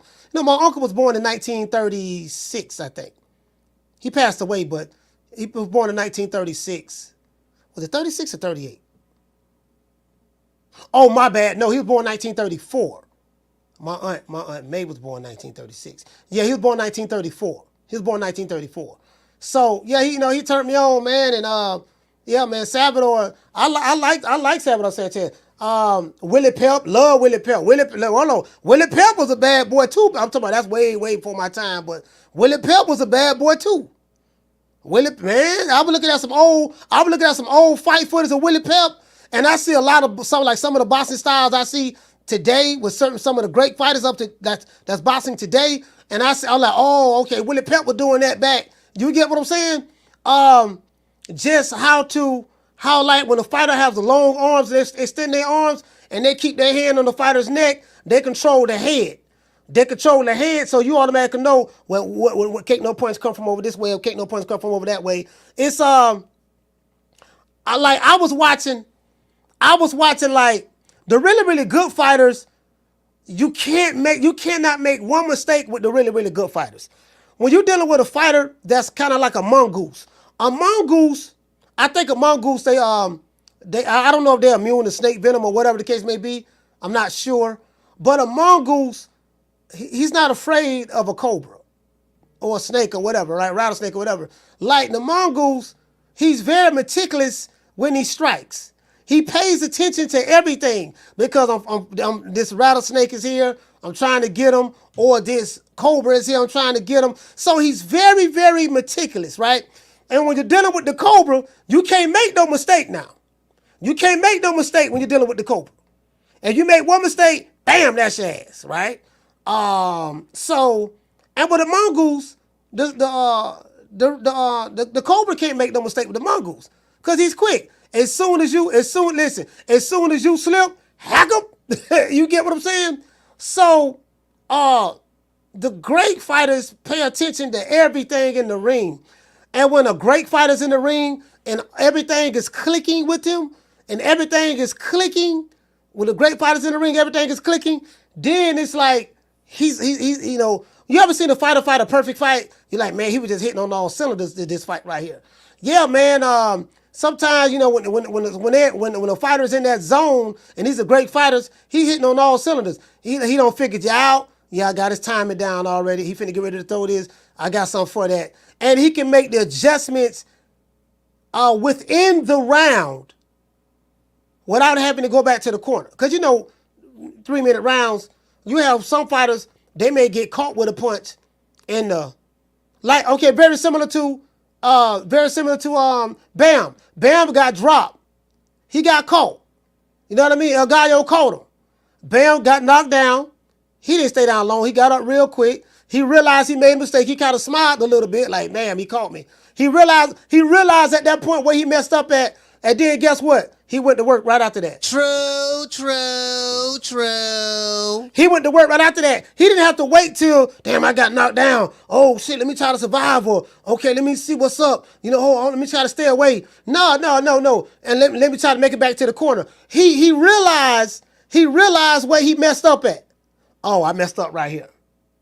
I see what I did. Able to make the adjustments within the round. You get what I'm saying?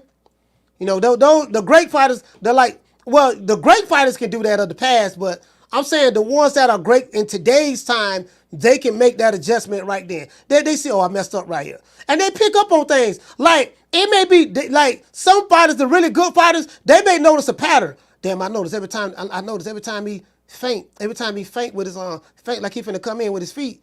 You know what I mean? He'll give me a double feint sometimes, and then he'll come over with the jab, or he'll try to throw the leaping left hook. I saw that. He caught me one time with it, and then he's doing it repetitiously. He's doing it every now and then. He's trying to set me up for it because he caught me with it. So what I got to do, I have to fake like I'm giving him the same look, making him think it's there. So when he do that double feint again and leap with the left hook or whatever, I can, if I catch him right before he get ready to leap with it, I shoot the straight right and drop him. You get what I'm saying? Like that, when you see those fighters thinking in the ring, I like to see that.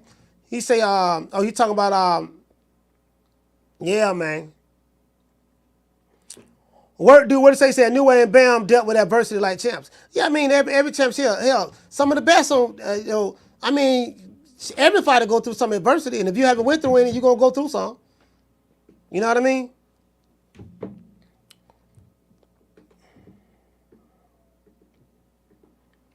Yeah, man. He said Shakur fights next week. Is it on Thursday or Friday? Yeah, I have no idea. I don't know when it's on. I don't know when the Shakur fight is on. When it comes to boxing, we got it on lock. With your host, Coach Malachi Williams at True Media Boxing Radio. True. Yeah, man. Shout out to El Gordo. El Gordo, what's going on, fam?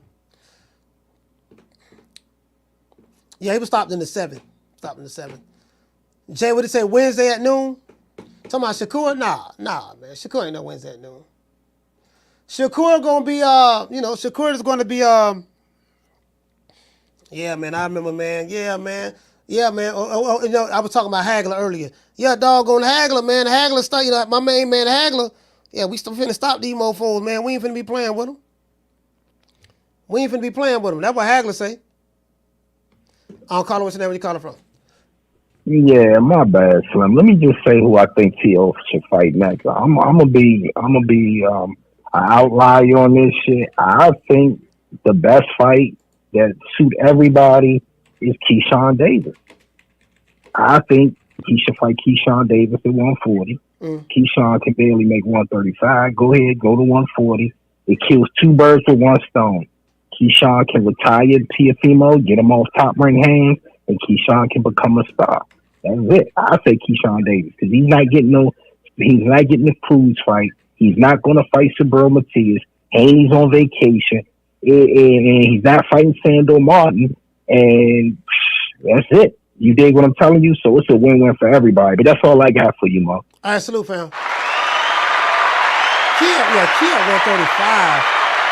Hey, you know what? I'm wondering if I don't know, man, because I heard Pop Schofield nephew that he was like, we'll fight Keyshawn, we'll do this, we'll do that, and not Keyshawn. Yeah, no, you know what? No, they beefing with Keyshawn, not necessarily Keyshawn, but Shakur. There's Shakur and this and that, and I told him, I said, bro, I don't know if y'all been ready for that because nephew do a lot of lunging in. He do a lot of lunging in, and that's a habit that he has that he hasn't been able to shake.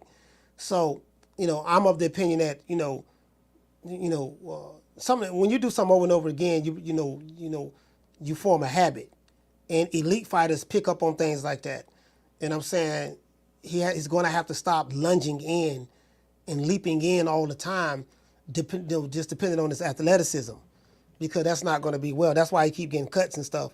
But I wonder once Shakur leaves Top Rank, if it's if he's in a situation where, hey man, well, Keyshawn Davis is going to be the mandatory to fight him for his strap when they fight each other, because they pretty much train with some of the same trainers. They pretty much train. Well, not really. They train with with Keyshawn. Well, Shakur sparred with Bud a lot. Keyshawn spars with Bud as well, and I think maybe Keyshawn and Shakur spar each other from time to time as well. So I wonder once Shakur leaves, which I want to see him go to the PBC. Let him make the skin color politics move. Go over there and do that. Nothing wrong with that. See how that works out. To try to, you can make the Shea Butter Laptop Revolutionaries happy online, and go over there, get with the brother, man. So you ain't got to deal with the quote unquote white devil. So what they be saying online. So using Nation of Islam talking points, something they don't know nothing about, and let him go over there. But I'm wondering if he do, if that opportunity was to rise for Keyshawn to fight Shakur for the belt, would he fight him? That's what I want to know. Carlos, what's your name? Where you call it from? Too Rich. What's up? Too Rich. What's up? Talk to me. Yeah, man. I was gonna talk about Tio right quick, man. A lot of people criticizing Tio. I actually don't think he did that bad. He had flashes of looking real good. He landed some good shots, but the guy didn't go down. So yeah, we can question his power. Do he have the power? And outside of landing those shots, he looked susceptible to everything. But Claggett, I don't know if you know this, he came down from 147. So it might be a question of he could just handle those punches because he was used to taking punches from bigger guys. So I actually think Claggett could be a problem at 140 for some of them guys or whatever. But I don't think Tio did all that bad. It's just a matter of do he have the power? It's a question now.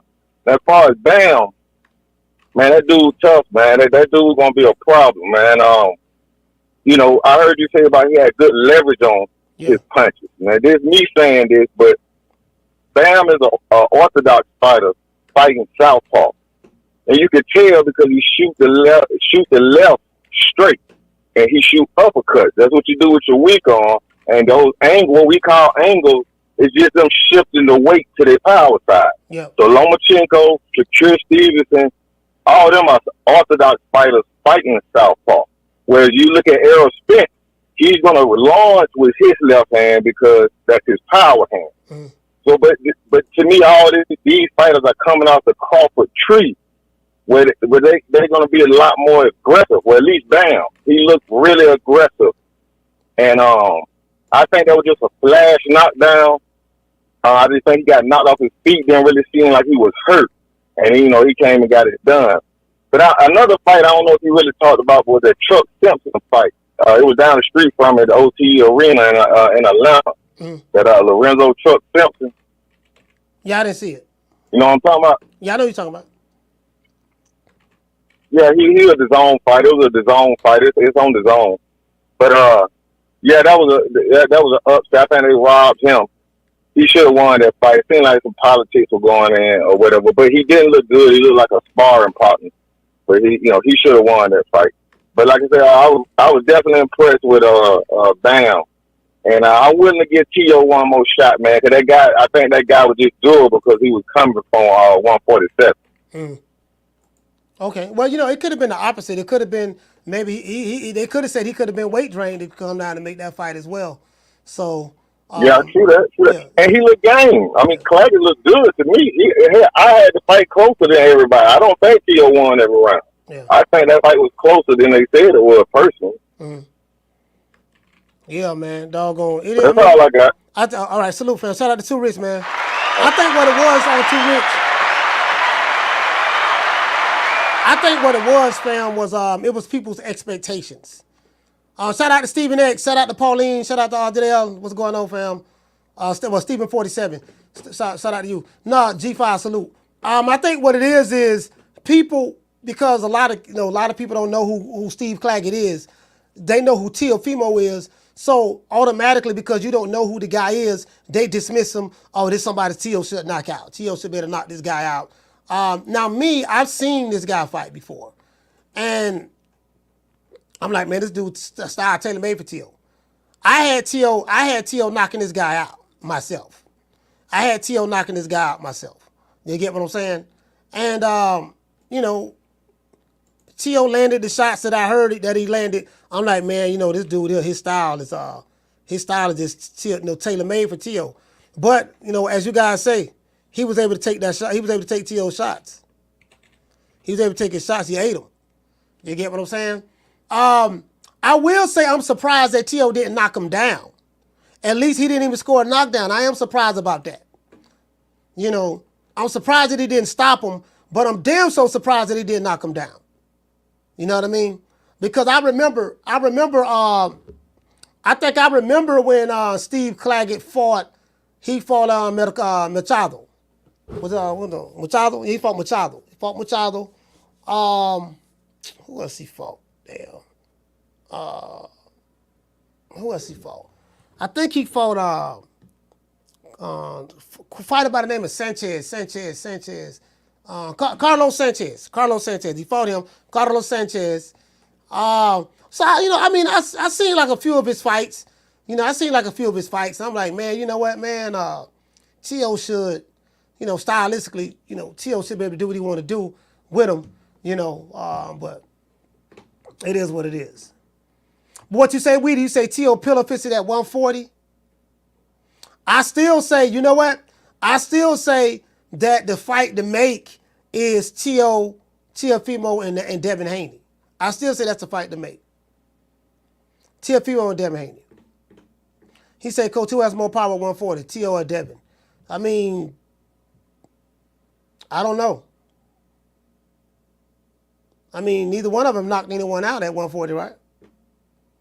So, neither one have knocked anyone out at 140. They ain't stopped nobody at 140 yet. So,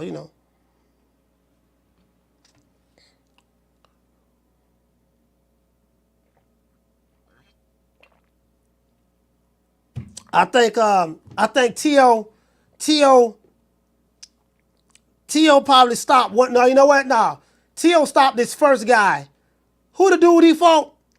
What that dude he fought? Pedro Campa. I think that was Teofimo's first fight at 140, if I'm not mistaken. He stopped him. But after that, he ain't stopped nobody else.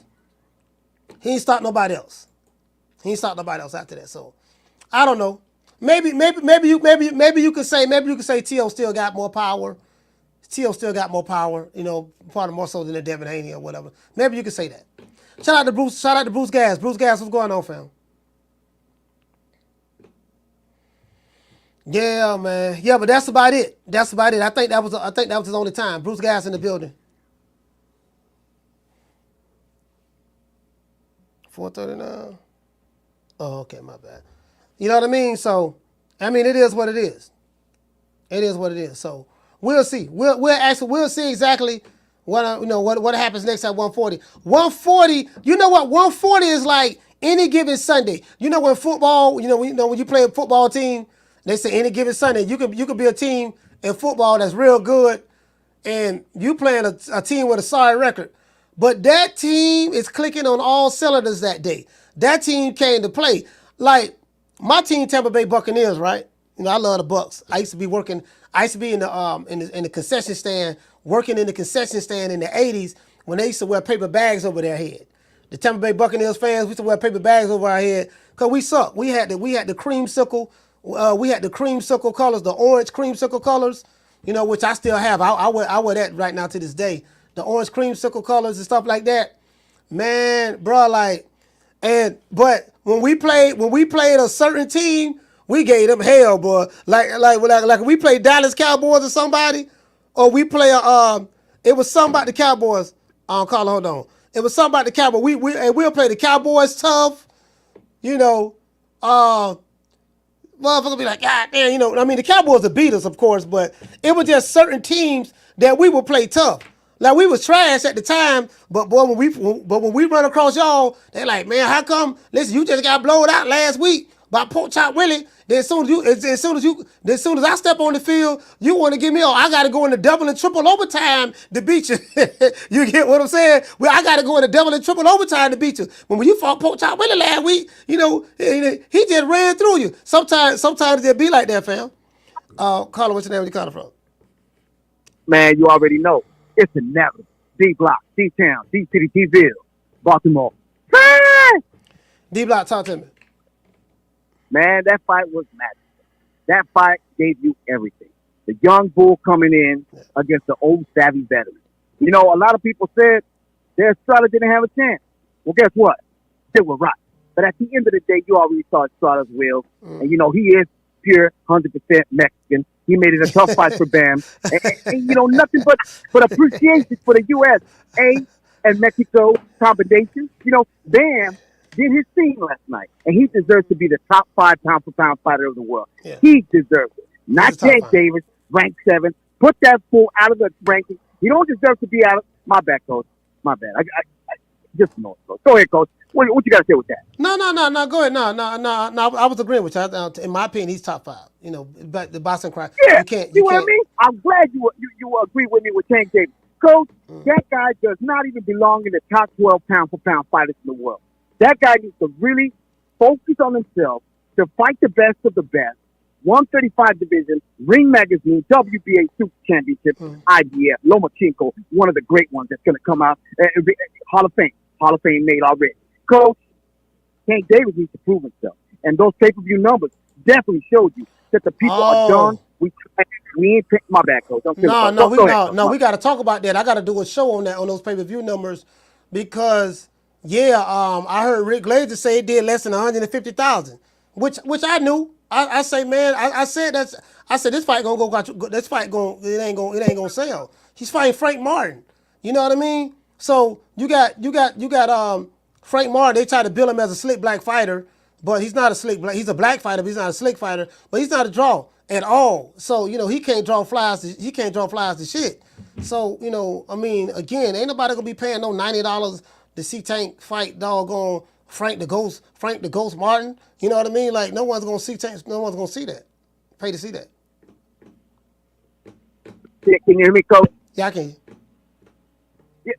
Coach, it's such a disgrace to the sport that somebody like Tank Davis tried to sell somebody a fight and try to make it seem like it's going to be a 50-50 fight. I did call it. I called it a Buster Douglas. But at the end of the day, how many times has D-Block been wrong? Plenty of times when it comes down to Tank Davis. But this time, D-Block will not be wrong. When he finally fights the Supreme of Lomachenko and Shakur Stevenson, it's going to be a whole different debate.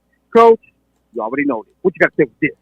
I mean, I think that's going to be a good fight, man. Lomachenko is older, but yet and still, he's the same age as Terrence Crawford. Terrence Crawford is 36. Lomachenko is 36. Alexander Usyk is what, 37, 38 maybe, somewhere around there. So just because the guy is older doesn't necessarily mean that, oh man, he gonna lose because he's too old. We just we'll see. Lomachenko may have the fight of his life that night, and I'm pretty sure they're gonna do a good job studying what Tank likes to do. If Tank doesn't respect your power, then he'll just go in the high guard and walk you down and try to press you. He's going to do that. Loma is going to more than likely work a lot of the angles. So we'll see how that plays out. But I think it's going to be a good fight. Thank you, Coach. I'm gonna end it like this. Coach, I've been sponsoring this on X, and I'm ready to rumble. I already opened up my YouTube account. It's there. What's your YouTube? You already know, people, y'all can subscribe at Adrian Reina 19 to D-Block channel. Because D-Block don't fuck around. He come with it for it and all the time.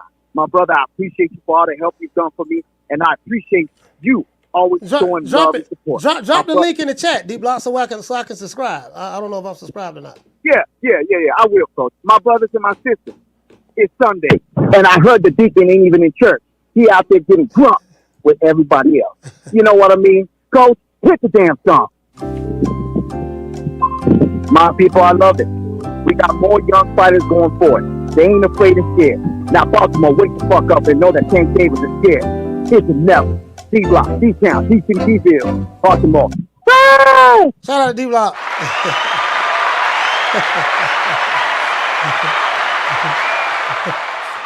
D-Block say, thanks. Hey, D-Block gonna blow up, man. D-Block gotta blow up, man. He gotta blow up, man. I'm gonna do everything in my power to help him. I so wish I had D-Block. Down here in Florida on this movie. I'm still shooting. I probably could still get D-Block, pay for him to come down here for a weekend and get in this movie. Hey, bro, I got Blood boxing in this movie, bro. Y'all know Blood. Hey, I met his brother. Him and his brother 6'5". They hilarious, man. Blood was like, man, Coach, I'm here, man. I'm here. Carlos Hondo. I say, Blood, the scene I want you to be in, dog, we ought to have shot it. We ought to have did that scene because I wasn't sure if you was gonna make it. But I have another scene where I get pulled over by the police, and I want you to be in that scene right there. He got in that scene. He killed it. He killed it. You get what I'm saying? Hey, I thought doggone Blood was a real police for real. Like, God damn, my nigga, the fuck? Like, hey, I got a scar on the side of my head, eye right here, right? Y'all probably can't see it. It's like a little welt right here on my eye right here, man. Man, the man had no, cause I say, look, Blood, you gotta make it look real now. Man had no throw me up on the car. He had no snatch me and threw me on the car with my hands behind my back, handcuffed. Bro, like, I thought boy, God damn. Carlos, what's the name? Where you calling from? It's Tough Glove, Coach. What's good? Tough Glove, talk to me, fam. Listen, man, salute to everybody in the chat. Salute to Coach Malachi. Listen, man, I thought Bam did a fantastic job last night, number one. Estrada looked like he was in fantastic shape, right? He looked like he was in dog shape. I don't feel like we got an old Estrada, because I was like, sometimes the fighter can grow old overnight, right? But I didn't feel like we had that because he did make an adjustment. I was very impressed with Bam's style. Now, I always knew he can fight, but I think he performed better than I expected him to against Estrada. And I'm having a real hard time seeing who's going to be able to deal with this dude. Now, as far as the pound-for-pound list, I got strict criteria. It deals with based on what they contributed to the sport. But I had to take David Benavidez off, and he was number 9.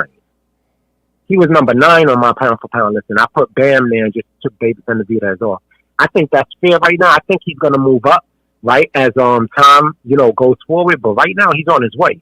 And I do want to get your opinion on one thing, Coach. Did you see the Teofimo Lopez fight? No, I didn't. I didn't see it. You didn't see it? Okay. Because Claggett has a very Subaru Matias-like style, and I think that after what we saw last night, Teofimo Lopez will get his ass beat the fuck up if he fought Subaru Matias. You think so? Because Claggett... I'm sorry. No, so you think so? Yeah, I think so. Because the reason why I say that, at first I gave him a chance to outbox Subaru, but Claggett has a very, he fights similar to Subaru Matias, only he doesn't have as much power. So I think that from what Teofimo Lopez showed us yesterday, he fought an opponent who was the opposite of Jermaine Ortiz and still wasn't able to look good against Claggett. Not that anybody looks good against Claggett, but he cherry-picked that. Yeah. He got off it Kenneth Sims, Elvis Rodriguez, and Raymond Marutala. Those were the fights that he should have took if he wasn't fighting champions. But he cherry-picked Claggett because he knew Claggett got no power and he was older than everybody. Yeah. And I ask you this. Do you think Teofimo's power, and this is the last question, carries up to 147 based on what you saw? No. I mean, yeah. No. I think if he was to step in the ring with Crawford, he might as well write his will before he even get in that muscle. Because I think he ain't doing shit with his power at 140. 135, he was a monster, but I think that proves that he was also a weight bully at 135. But at 147, he ain't going to be able to do nothing with them dudes. That's my call, Coach. All right, salute, fam. Yeah, I don't think. Yeah, he's not going to do anything at not no 147. I mean, he's got to deal with boots and stuff like that. I mean, Crawford fights at 154, so it's not going to get Crawford. He's not going to 154. You get what I'm saying? So that's why some of these arguments, it don't make any sense. It's silly to me. Hey man, shout out to Rick, man. Rick Tills, what's going on, brother? Hey, shout out to Rick, man. Southside. Hey, Rick, that's my favorite Scarface song, Southside now. Rick, hey, Scarface had me thinking all from the south side of Houston when that song dropped, fam. Hey, Rick. Hey, Rick, boy, that song Southside, boy. Hey, that's my song there, boy. And Face don't made a lot of classics. That's one of them, though. But yeah, man, I'm trying to see Steve Claggett. Yeah, but I'll say this. See, this is the thing, right? Teofimo has went the distance in 4 of his last 5 fights. So this is why people are saying, you know what? Maybe his power hasn't transferred.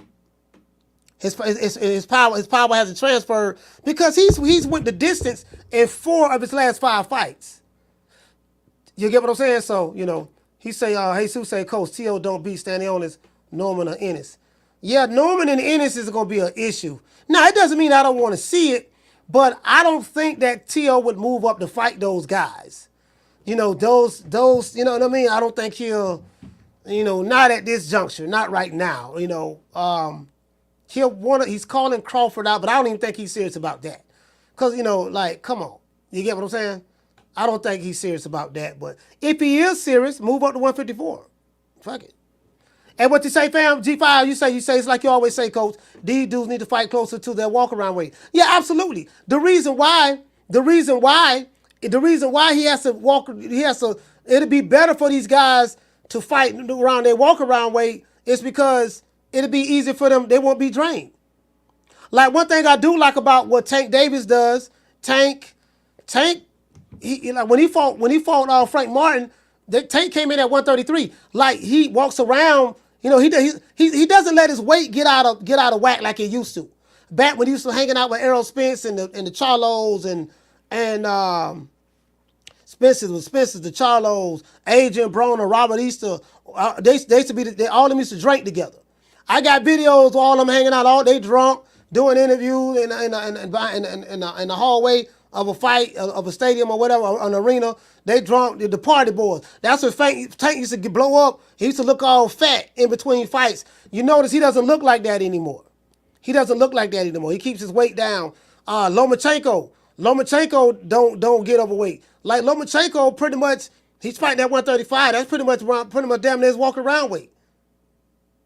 Yeah, you can tell he doesn't look drained at the weigh-in. Face don't really look that sunk in, or you don't see any bone skeleton around their eyes. Like you don't see the bone structure of their eyes and all that stuff there. That's because, you know, they're fighting closer to their weight. So when you don't have a brutal weight cut, you're fighting closer to your weight, then, you know, I'm not going to gas out around 8, 9, or 10 or whatever. You know what I mean? It's just certain things that you don't have to do. You don't have to have a fat camp. But this is why I don't feel sorry for these guys. Lou, yeah, man, you know, man, he was drained. I said, well, he drained himself. Ain't nobody make him fight at that weight. Stop being a weight bully. Like David Benavidez, Carla, hold on. At 168, when he weighed in his last fight, he like his eyeballs you saw his cheekbones and stuff. I'm like, bro, I don't even know how he was able to make 168. You know, but he go through it and make it. He make the weight, you know. Carla, what's your name? Where you calling from? Coach is D Block 2 times. 2 times D Block. Talk to me. Did you drop You already know. You already know, Coach. You already know it's Sunday, Coach. I had to call one more time. I had to call to one of the greatest shows ever made, and ain't nobody could duplicate it. And that's right, Coach. I'm scared, man. I'm scared for Tank. That's what you're talking about. I'm hearing you right now talk about the old drinking beer buddies. Talking about Tank Davis, Errol Spence, and the sport, especially Easter and Adrian Broner, Coach. See, that's the problem, Coach. It's going to catch up. It caught up to Adrian. It caught up to Spence. And we know Easter is missing in action. Tank Davis is next on that list, Coach. And Charles also, man, they fucked around too much. Lomachenko is a well-oiled machine. Yeah, he's had his ups and downs, but still, he got back up, and he is the IBF champion of the world. A resume that you got to love and appreciate. Coach, Tank Davis, all that shit he did in his younger days is going to come back and catch him in the ass. No diddy. Lomachenko is a real threat, Coach. What you got to say with this? Yeah, but that was a long time ago. Like Tank pretty much keeps his weight in check now. Like that was years ago. That was like, you know, 2017, 18, 19. You know, that was then. Now he's like the past few years he keeps his weight, and you can tell because he doesn't. You know, you can tell. Like when he weighed in, he has a lot of energy and stuff like that. You know, he on point. You know, as long as you don't let your weight get too far out of range. I can see that, Coach. You're right about that. Maybe it's just the hatred I have for Tank Davis. That finally he's going to feed his conqueror. Finally, he's going to meet the man that had a plan for him. He's going to show him the whole ring how to really fight like a real G. Coach, we must agree or disagree. I agree with you and I disagree. I think Lomachenko's pedigree, everything that he's gone through in his life too, and Tank Davis, respectfully has gone through his own stuff too. I understand that, Coach. But when you're in that ring and you know that you've worked your ass off every single second, and you've never given up on yourself, which I see Lomachenko with. And, you know, Tank Davis, even though you said it was younger days, at the end of the day, stuff catches up to you, Coach. That little second, everything in boxing matters a couple of seconds, Coach. So that's why I see Lomachenko. I can't wait for this fight to happen. And Coach, Teofimo just made me look sorry yesterday, Coach. Teofimo is not ready for anything right now, Coach. What do you got to say with Teofimo, Coach? I didn't see the fight yesterday, but you know, again, you know, D-Block, you know, styles make fights, so we'll see. We'll see how it work out in this next fight. All right, Coach. Thank you so much, and I appreciate you, Coach. And you already know what it is, Coach. Hit the song, please. My people, have a blessed Sunday. You see, can the deacon tell you that? And I'm D-Block. So, my people, have a blessed Sunday. God bless all of y'all. And all the tenderoni. Nothing but love. It's inevitable. D-Block, D-Town, D-City, D-Ville, Baltimore. Hey! Shout out to D-Block.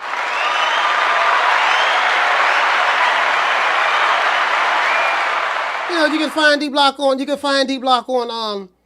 YouTube. I forgot he gotta drop the link to his channel so you guys can subscribe to him. He's on Instagram as well. D-Block said that I have inspired him to, you know, to do content. So now he's a boxing content creator now. You know, I had a couple of people tell me that. I really appreciate that. You know what I mean? So it is what it is. Rick say Jeff is Hey, Rick say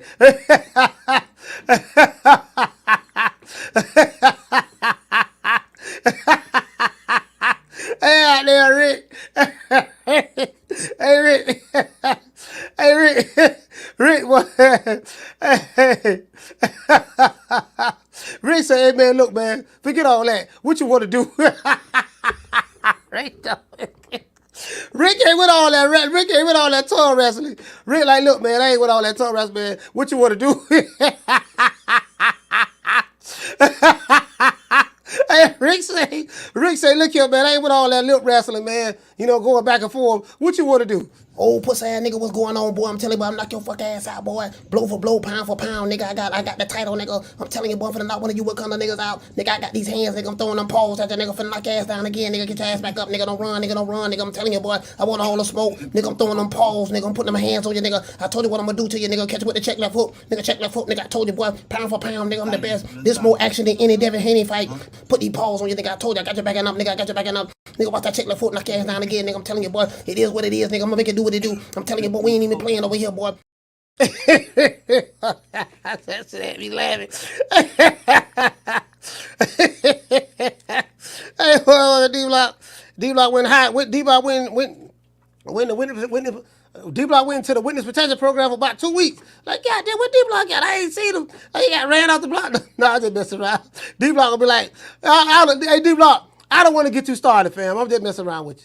Hey, who was you, pimp? Hey, what the fuck? What the get your motherfucker. Hey, this nigga squeezing me. Get this freak ass nigga up. You ain't hear my nigga say back the fuck up, dude? Hey, you get what I'm saying? I'm like, hey, Andy Payne said, he said, what D-Block channel is? Yeah, D-Block got a channel, man. You know, he trying to blow up on Twitter right now. Right now, he trying to lock Twitter down. He trying to get all the belts at Twitter. You know, he trying to become undisputed on Twitter right now. He trying to become undisputed on Twitter. Yeah, shout out to Killy Boston. What's going on, fam? Yeah, he trying to become undisputed on Twitter. As a matter of fact, hey, he trying to like, facts. Hey, that motherfucker there, man. Hold on, let me see. What D-Block at? Oh, that's the wrong one. Yeah, that's the wrong one. I got to get the other one. What the other one at? Yeah, you know what? Oh, here it go right here. This it right here. D-Block, hey, you know what? I think this is a pro Tank Davis page. D-Block talk about Tank more than anybody on this page. Carlos, what's your name? Where you calling from? Yo, Coach, what's going on with you, baby? This is Mason from Flint, Michigan. Man, Mason from Flint, talk to me, brother. All right, listen, man, we got a bunch of things to discuss. Teofimo Lopez, what that nigga Bubba Dub say, trash. That nigga is not who he say he is, bruh. Theo, he underperformed last night. That was supposed to be a showcase fight, you know, come for a fighter. Yeah. You know what I'm saying? Somebody that should be easy for him. Like you say, Coach, T.O. was one of them niggas at 135. He was, yeah. At 140, he ain't who he say he is, and all that Crawford, you know, clout chasing he doing, Bud will beat the skin off that nigga, bruh. And I think everybody knows that. Yeah. But past T.O., Bam put on a hell of a performance versus the veteran last night. He got knocked down. Nigga got back up like ain't shit happened. And he motherfucking whooped that boy ass. Like, bro, did you see that shit? Yeah, I saw it I didn't see it last night. I saw the replay this morning. I was like, man, I like that. That tells me what a fighter have when he go through some kind of adversity, and can he come back and win the fight? That right there is a lot. That means a lot to me. I didn't think Bam was gonna stop Estrada because I knew Estrada was from that pedigree, right? Yeah. You know, veteran, lineal champion. You know, beat the man that beat the man. Had 3 good wars with Chocolatito. Nigga, that nigga Bam made that nigga look like he put belt to ass like that nigga was his son, man. Yeah, man. And I fucks with Bam Rodriguez. That nigga is officially in my top 5. I think that kid has what it takes to move all the way up through the lower divisions from 115 to 118 to 122 and take on a new way. What you think about that, Coach? Well, you think Bam got what it takes? I'm gonna tell you what Bam said because I retweeted it on Twitter. He said everybody's talking about a new way. He say, you know, let's be realistic. A new way fights at 122. I fight at 115, and I just got here.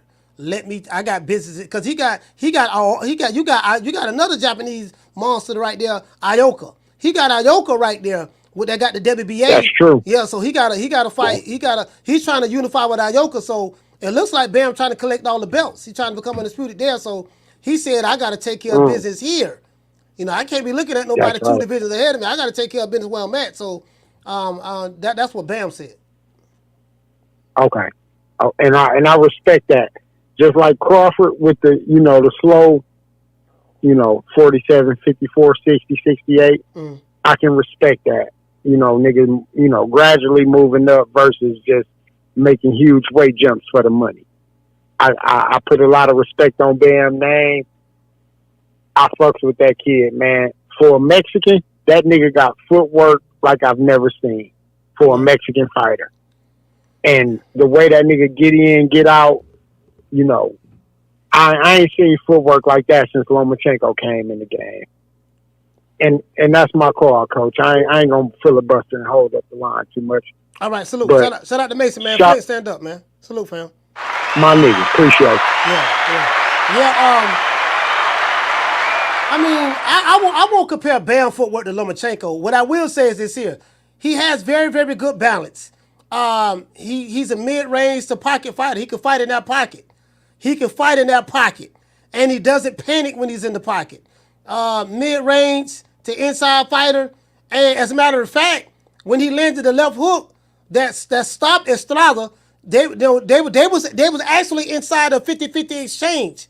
Estrada was throwing punches and slipping, and Bam was throwing punches and slipping, and Estrada threw. Bam slipped a little bit and came with that left hook to the body, and Estrada was extended. He didn't even see it. And by the time he got hit with it, it was too late. True. He didn't even see it, dog. You get what I'm saying? Bro, like, for him to stop El Gallo, you get what I'm saying? Come on, man. Like, for real, though. For him to stop that, like for real, though. For real.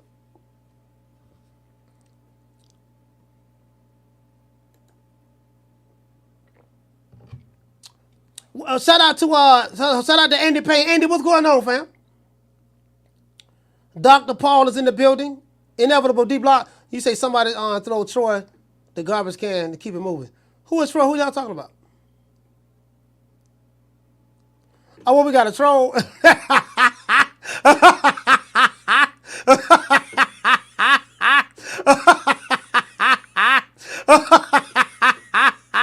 Oh, let me show you this troll right here.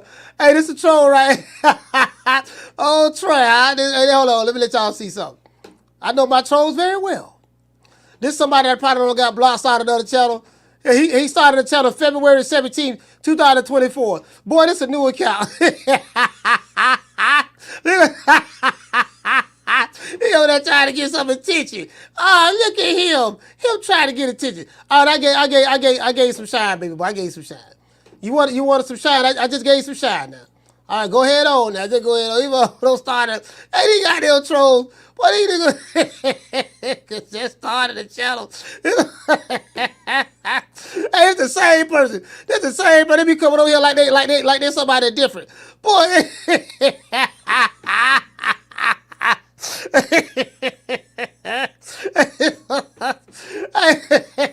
I'm probably Jason Bowles or something. I'm probably Jason Bowles or somebody. Who knows? Like he coming over here, boy. They be coming over here. I don't know why they be coming over here. Like, you know, and they say they don't like me, but they say they don't like me, but guess where they be at? Right over here. I don't like that nigga. When you gonna be at 3 o'clock? Oh, I'm gonna be over there watching that nigga, man. Let's give everybody a round of applause. Yeah, man,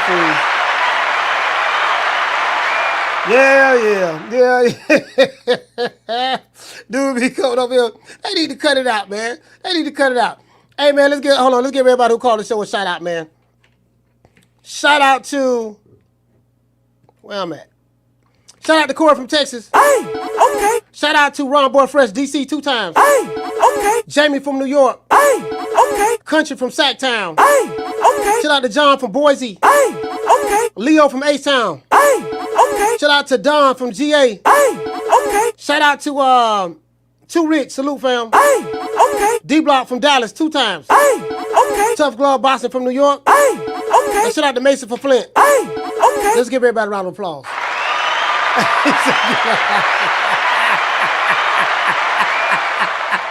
Hey, Kelly Boston say, get a life. Dude ain't got no life, man. Hey, Kelly, listen, this why I be like they want to come over here and troll me, right? You can't troll me because like you're not gonna out troll me. You get what I'm saying? We got the bullhorn, and I'm better. I'm simply better at it than they is, right? So it's like that. I know how to get to them. I know how to get to them when I feel like trolling. You know me. I spend money trolling these fools. I make thumbnails, nigga. And listen, I'm thinking about shooting a music video. I'm finna shoot a music video. I'm finna shoot a music. Like my level of petty is on another level. I will spend money. I'm finna shoot a music video dissing my ops. True. I didn't know what ops was until when somebody said that to me on the live one day. He said something about ops. I didn't know what it was, you know. I'm like, what the fuck? What are you talking about ops? What that mean? And then who told me what ops meant? Somebody in the chat said, yeah, ops mean, coach, you the enemy, coach. You the opposition. I said, oh, okay. What that was? I said, no. Niggas, yeah, you the ops. Like, what the? I'm like, what the hell does ops mean? Yeah, nigga, you the ops. Yeah, the ops. I said, oh, okay. All right, so let me go in and take that. Y'all telling me to drop the addy. Let me take that and make a t-shirt and sell it. You know what I mean? So I'm like, man, I'm gonna take what they say and make money off of it. Might as well. That's what they here for. Shout out to Cooking with Sir Senior. Cooking with Sir Senior. What's going on, fam? Yeah, man. Yeah, it is what it is. We got that drop the addy. Drop the addy t-shirts out on sale right now. I want to let y'all know something now. I'm finna tell y'all right now. That even though today is Sunday, if you want to fight the temptations of the devil, get these drop the addy t-shirts. These drop the addy t-shirts will let Satan know, will let Shaitan know that you are not playing. When Satan try to come up on you on a Sunday, on this holy day, what you do, you pull out a drop the addy t-shirt. You let them know, bam, no, drop the addy. No, what's happening, Satan? Satan ain't gonna pull up. And if you really want to get gangster with it, you can get that drop the addy in all black. You can get the navy blue as well, drop the addy navy blue. If you like purple, like Prince, R.I.P. to Prince, you can get Purple Rain purple. We got the Purple Rain drop that added. We got Pyru red. If you a blood or a Pyru, we got Pyru red. You get what I'm saying? For the bloods, if you a blood, you know what I mean? We got navy blue and royal blue for the Crips. We ain't tripping. Or we got Democrat blue and Republican red. Don't make me no never mind. We ain't set tripping. And we got orange for the Tampa Bay Buccaneers. You know what I mean? You a Buckaroo like me, old school Buckaroo. When we was losing, all that stuff there, you old school Buckaroo. Guess what? We got that too. I just want to throw that out there. If you a Shea Butter laptop revolutionary, you might not like these shirts, but we take Shea Butter money too. We don't discriminate. This sister right here, she was kind of upset when she took this picture because she was like, I can't believe this picture right here, somebody had done tried her, right? She had to run across the ops. She said, oh, there go the ops right there. I'm finna show this bitch what time they with me. Yeah, she was disrespecting me not too long ago, but now I got my Drop the Addict shirt on. I'm finna let her know what time it is. So that's that look. That's that look you give when you see the ops. Oh, that's the ops right there. And I got my Drop the Addict on. Now this brother right here, he happy and smiling. He called him. He said, oh, remember that time you were talking trash about me the other day? And he got a smile on his face like, yeah, what's happening now? Yeah, I'm back, baby. Got to drop that shirt. This still let them know. What time it is. See, when they see you with this let them know what time it is. You get what I'm saying? If you're a woman out there, you want to feel protected. Like y'all see this right here? Now, this picture right here, he wasn't getting none. They would talk. The women didn't want to talk to him. He wasn't getting none, right? Dudes was bullying him, and they were trying him left and right, right? They tried him left and right, right? He messed around and started getting some, feeling confident, went to the gym, got some muscles, dropped the Addict shirt, looking good on him. You get what I'm saying? And then he messed around and saw the ops. There you go right there. That's that, oh, there go the ops right there. He got that look on his face like there go the ops right there. Yeah, I got my Drop the Addict shirt on, feeling like Superman. The ops right over there to my left. I'm finna go step. He finna go step right now. True. Yeah, he finna go step right now. You get what I'm saying? I'm just saying, like this is a stepper shirt right here.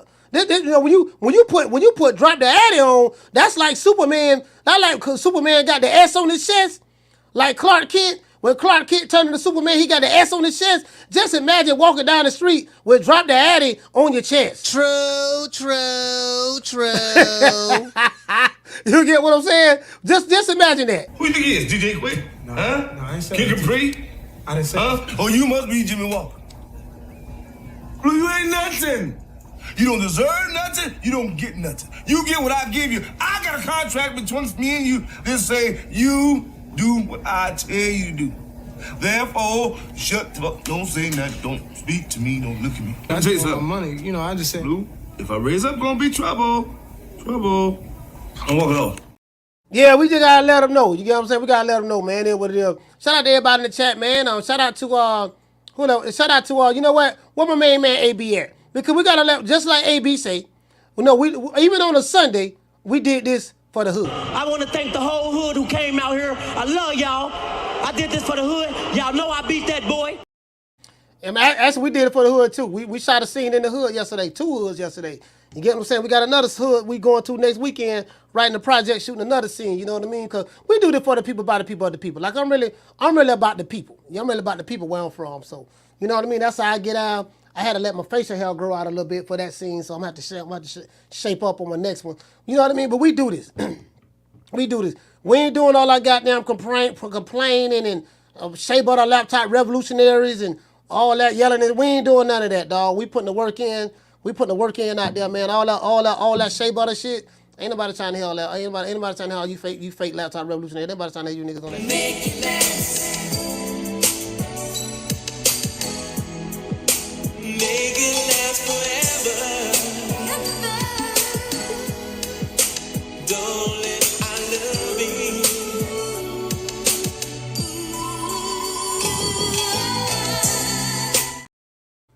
When I say Shea Butter, I ain't talking bad about Shea Butter because I use Shea Butter myself, but I'm saying the Shea Butter laptop revolutionaries.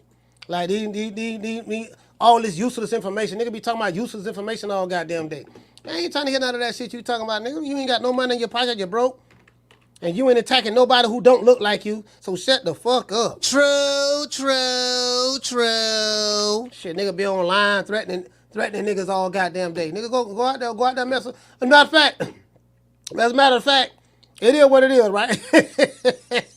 Cause y'all almost got me started. But shout out to David Ruffin. Hurting the group.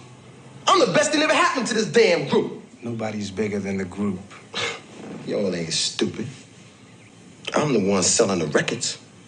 They coming to see me. They coming to see the Temptations. Ain't nobody coming to see you, Otis.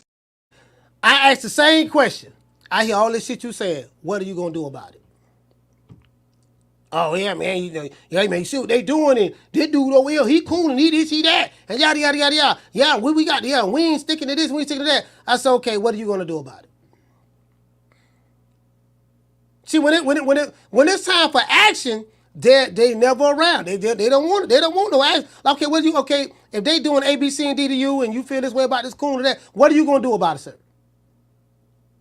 Nothing. We must internalize the flatulation of the matter by transmitting the effervescence of the Indonesian proximity in order to further segregate, to preclude on the issue of world domination would only circumsize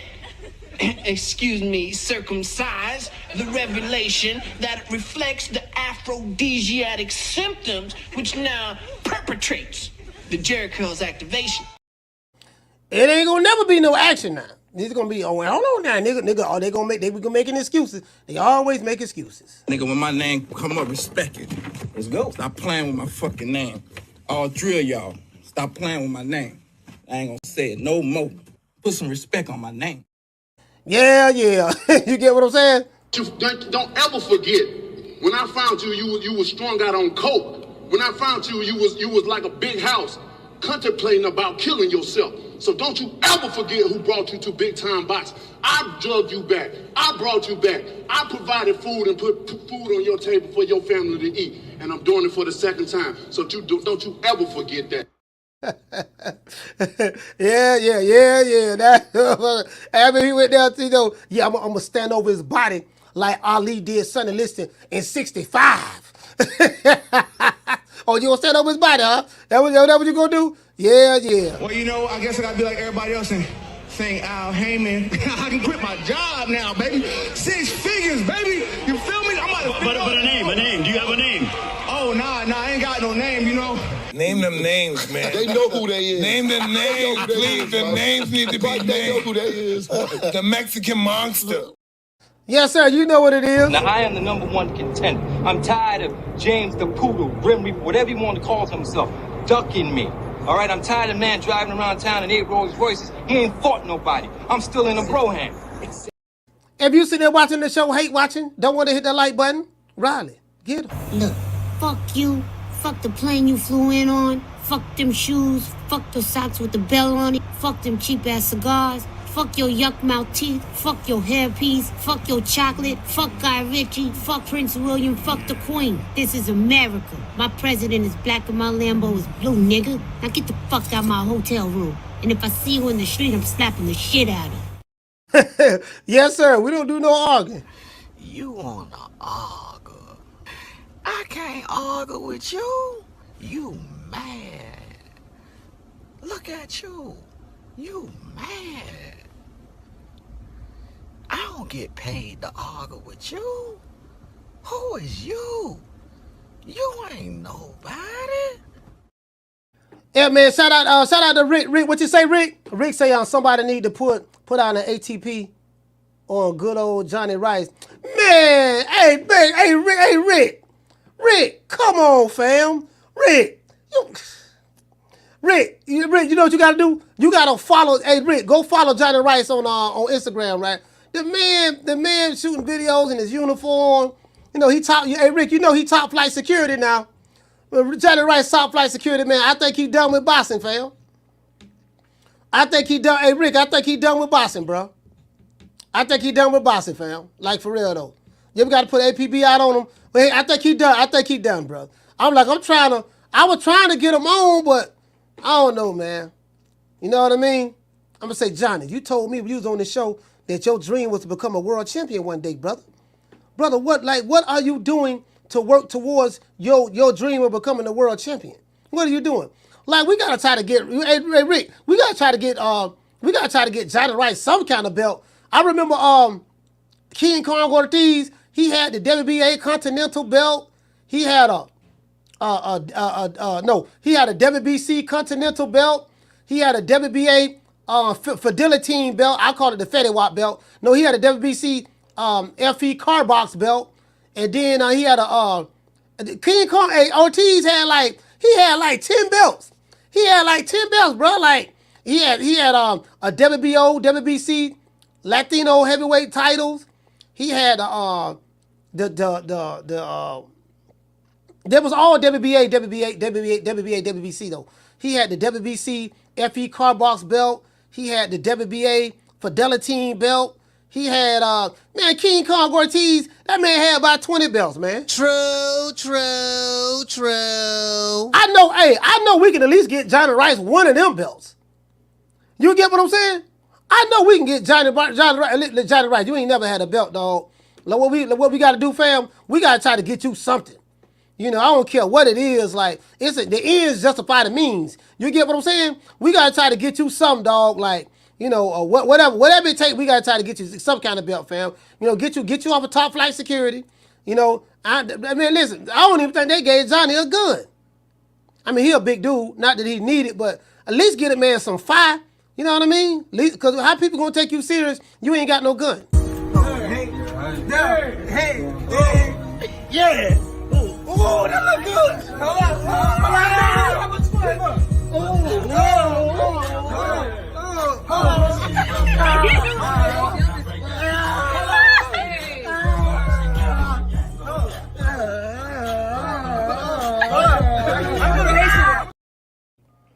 Hold on, y'all. We got one more call. This is the last call. Last one. Carlos, what's your name? Where you calling from? What's going on, Coach, man? It's Blood, man. Hey, man. Had a lot of fun yesterday, man. Y'all better go check this movie out, man. I got a chance to see a little bit behind the scenes, and Coach had me out there in the hood in Tampa, man. I was like, well, man, we was deep in the hood out there, man. But, hey, I enjoyed it, man. I love being around my peoples, man. All country boys and beautiful women in Tampa, man. God, dog, boy, y'all got some women up in Tampa, Coach, man. I just want to tell y'all, man, y'all make sure y'all go see this movie because it's going to be fun. It's going to be a whole lot of fun. Oh, yeah, by the way, Coach, I still got the flashlight. I didn't mean to keep it in my pocket, so I'll hit you up, man. I'll get that flashlight back to you, man, okay? Oh, no. But, one love, man. Yeah, don't even worry about the flashlight. Okay. That's Amazon. Hey, man, that shit was so much fun, Coach. I just got to say, man, that movie going to be something else, man. I can't wait to see it. You know, man. Coach is all up in the hood, man. Coach, man, for y'all who don't know, Coach from the hood, for real. Coach had me deep up in that motherfucker, bro. Yeah, I was like, damn, I thought I was going to get robbed and shit. Good thing I was with Coach, you know what I'm saying? So, hey, y'all good, man. Hey, bro, you remember when we shoot the scenes? All the people was outside, like, you know, people coming at the liquor store. They thought it was a real scene. They thought I was getting arrested for real. They thought it was a real arrest.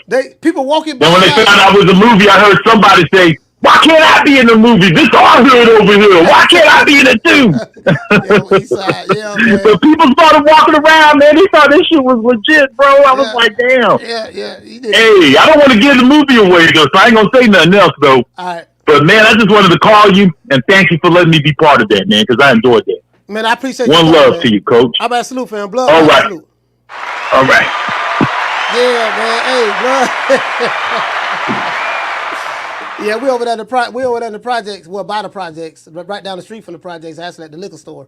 So, yeah, I'm shooting all in the hood, everywhere. We shoot everywhere. You get what I'm saying? Hey, you know what, man? Hey, Rick, I gotta get you in the next one. Hey, Rick Tills, I'm winning to come to Houston, fam. Winning to come to Houston. I gotta come to Houston. I gotta get you. Rick. We doing part 2. We doing part 2 to this movie, and I want to get you in the movie, fam. I got a couple of people who the subscribers are in it. You know what I mean? But yeah, I got it. We're doing part 2 though. We're doing part 2. I'm actually writing part 2 right now while I'm Feel me? Wrapping up the first one. You know what I mean? So yeah, this is hilarious, man. Only thing is we gotta shoot the part I want to shoot. We gotta shoot it in the hood. We gotta shoot it in the hood, man. But salute to everybody, man. But you could call me the can man, because anybody can get it. Africans, Americans, Dominicans, Mexicans, anybody can get it. Yes, sir. Yes, sir. It is what it is. It is what it is, man. I'm like, man, shout out to Dr. Umar Johnson, man. You need a testosterone injection. Your estrogen is getting the best of you, my brother. You need a testosterone injection. Your estrogen is getting the best of you, my brother. You are part of the estrogen-based anti-masculinity movement. Stop worrying about me with no shirt on. You are part of the estrogen-based anti-black masculinity movement. I just came from the beach in St. Croix. I took a dip with the ancestors. Is that all right with you, Negropean? I just took a dip with the ancestors. Is that all right with you, Negropean? I just took a dip with the ancestors in the ocean of St. Croix. Is that all right with you? Stop worrying about me and no shirt. Somebody get that brother some testosterone. Somebody get that brother some testosterone. His estrogen levels are a bit too high. Yeah, once we finish shooting this movie, man, we'll probably have it in Tubi like around September. Somewhere around there. September, it was June. Well, this is July now. Probably, I don't know, maybe August. September, August, September, somewhere around there. Yeah, it's gonna be nice. It's gonna be real nice. Funny than a motherfucker. You get what I'm saying? It's funny than a motherfucker. I ain't gonna lie, boy. I wrote a mean one, man. Yep, that's right. I'm running things. Cream corn. That's why they call me that. Smooth. I got more measure for your pleasure. Stick with me, baby. I'll have you farting through silk. And let a nigga mess with me. I'll jump on him. All 93 pounds of pure dynamite.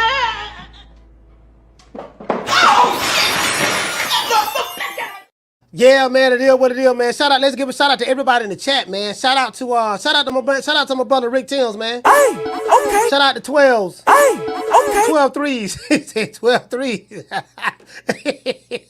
Brother, it's 12 3. God damn, boy. Hey, you on fire, boy. You in the basketball game. He don't hit 12 3-pointers for real. Yeah, man, he scored 36 points, all threes. You know what I mean? That ain't even counting the points he made at the line, at the free throw line. Shout out to doggone Keith's Bulldogs. Hey, okay. Shout out to Wole. Hey, okay. Shout out to my main man, Blood Boston, man. Blood Boston, Gainesville. Hey, okay. Shout out to Rick Timms. Hey, okay. Let's see. Shout out to New Country. Hey, okay. Wole, salute. Hey, okay. OGB, salute. Hey, okay. Sheila from Cali. Hey, okay. Shout out to Summer in November. Hey, okay. Nick Rich. Hey, okay. Jamie from New York. Hey, okay. Shout out to Dr. Paul Evans. Hey, okay. Drumming for Life. Hey, okay. JC in the building. Hey, okay. Shout out to Mar P. Hey, okay. G5 from the Bronx. Hey, okay. Shout out to Akira. Hey, okay. John. Shout out to John. Hey, okay. Shout out to Drumming for Life. Hey, okay. Shout out to La Jessica. Hey, okay. School of X-Men. Hey, okay. Summer in November. Hey, okay. Let's see, Green Eyes P. Hey, okay. Jamie from New York. Hey, okay. Shout out to, who else we have? King KO. Hey, okay. Okay, let me look over here. I don't look over there enough. King KO, let's see who else we have. Shout out to, it's too small over here. OGB, I got the OGB. Shout out to Daniel Agnew. Hey, okay. Who else we have? Shout out to Brandy. Brandy, what's going on, sis? Hey, okay. I'm trying to get everybody. No Cap Entertainment. Hey, okay. Cooking with Sir Senior. Hey, okay. Cooking with Sir Senior. Shout out to Steven. He say Vegas is in the building. Shout out to Vegas, man. Hey, okay. But I ain't gonna lie, but I love Vegas, boy. I love me some Vegas. I love Vegas, boy. Vegas is nice. You get what I'm saying? Vegas is nice, bro. I love Vegas. I'm trying to tell y'all, if you ever come to Tampa, man, y'all hit me up, man. Y'all hit the old boy. Just call me. Say, Coach, I'm in town. Just call me. Let me know where you at. You get what I'm saying? You're going to be good. All you can just hit me up. You're going to be good, fam. Just call. I mean, it ain't no checking in or no shit like that. But just, I mean, if you want a tour guide of the place, I give you a tour of the place. I take you to one of the best restaurants to eat at in the city. If you come to Tampa, go to a restaurant called Table 12. No, my bad. Table 22. Go to Table 22. It's right there in Bush. It's right there, kind of like it's on Bush Boulevard. not too far from Busch Gardens, but it's a brunch. It's a brunch restaurant. It's the number. I want to say it's the number one black-owned brunch restaurant in the city. It's packed. Nothing but women being there. A lot of women being there. You get what I'm saying? And I don't shot some scenes out of there. That's why one of my real good friends, he own a restaurant and a nightclub, so that's his spot.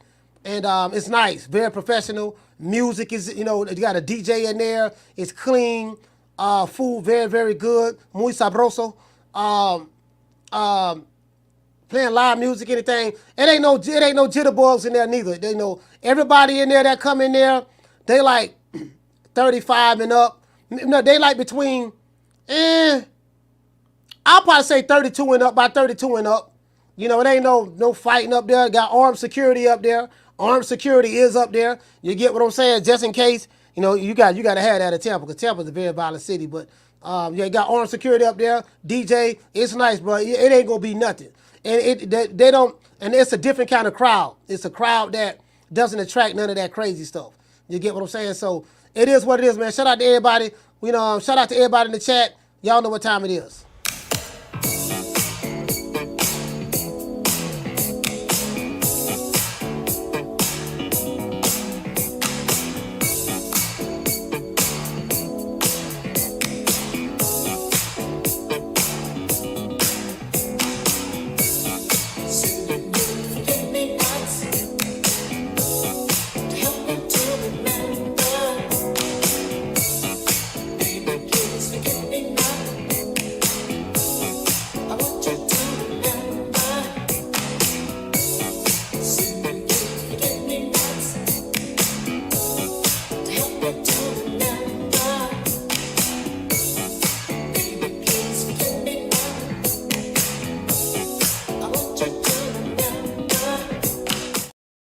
Yeah, man, shout out to Texas 16 South. Texas over there, man. Gabby Moore over there on the other channel. Adriel, Stephen 47. Salute to everybody, man. Shout out to the name of the restaurant is called Table 22. Table 22. See, let me tell you something, right? Let me tell you something. I laugh at these fools, right? I'm gonna tell you why I laugh at these fools. Because they really don't know who I am. They know me doing the podcast, but they have no idea who I am, what my background is. I laugh, right? Because it's funny. Half the shit motherfuckers say, I'm like, dude, it won't be none of that, to be honest with you. But you don't know, it is what it is. But the type of people I be around, we on some grown man shit. We on some grown man shit. All of us are older. We on some grown man shit. The women I know, they on some grown woman shit. Like the people who I know, who I be around, they got their own businesses. Shout out to Keith's Bulldogs. They got their own businesses. They've been productive and really doing stuff in society. Like, I support black businesses.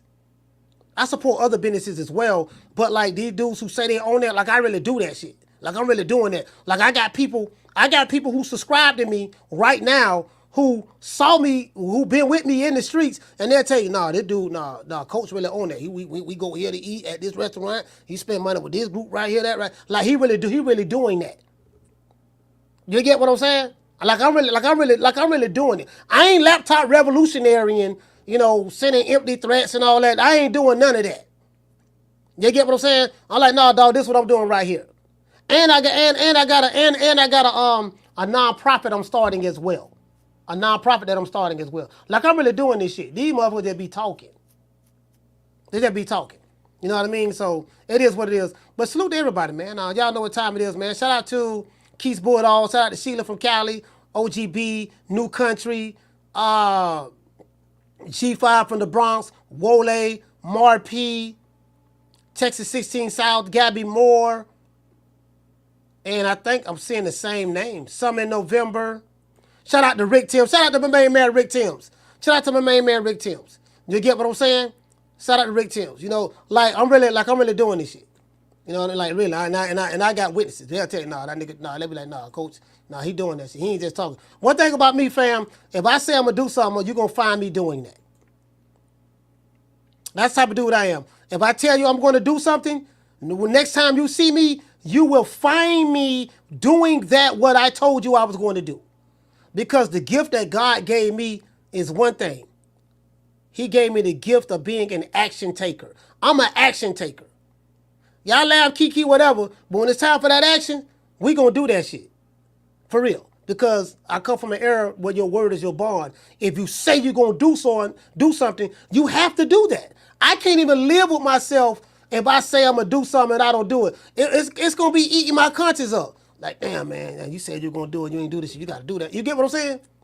Whether it be good or bad, but well, good now. When I was younger, whether it was good or bad, but now it's just good. But yeah, if I say I'm gonna do something, you got to do it. That's one thing I got when I was in the nation. Your word is your bond. For you fail your word, you give your life. So I believe that. I really stuck on that. Just a lot of brothers who I grew up around, a lot of brothers who I came up around in that, they didn't practice that. But it is what it is. Shout out to everybody, man. Y'all know what time it is. My motto: don't meet me there, beat me there. Peace. Man, I'm out of here, bro. Let's go.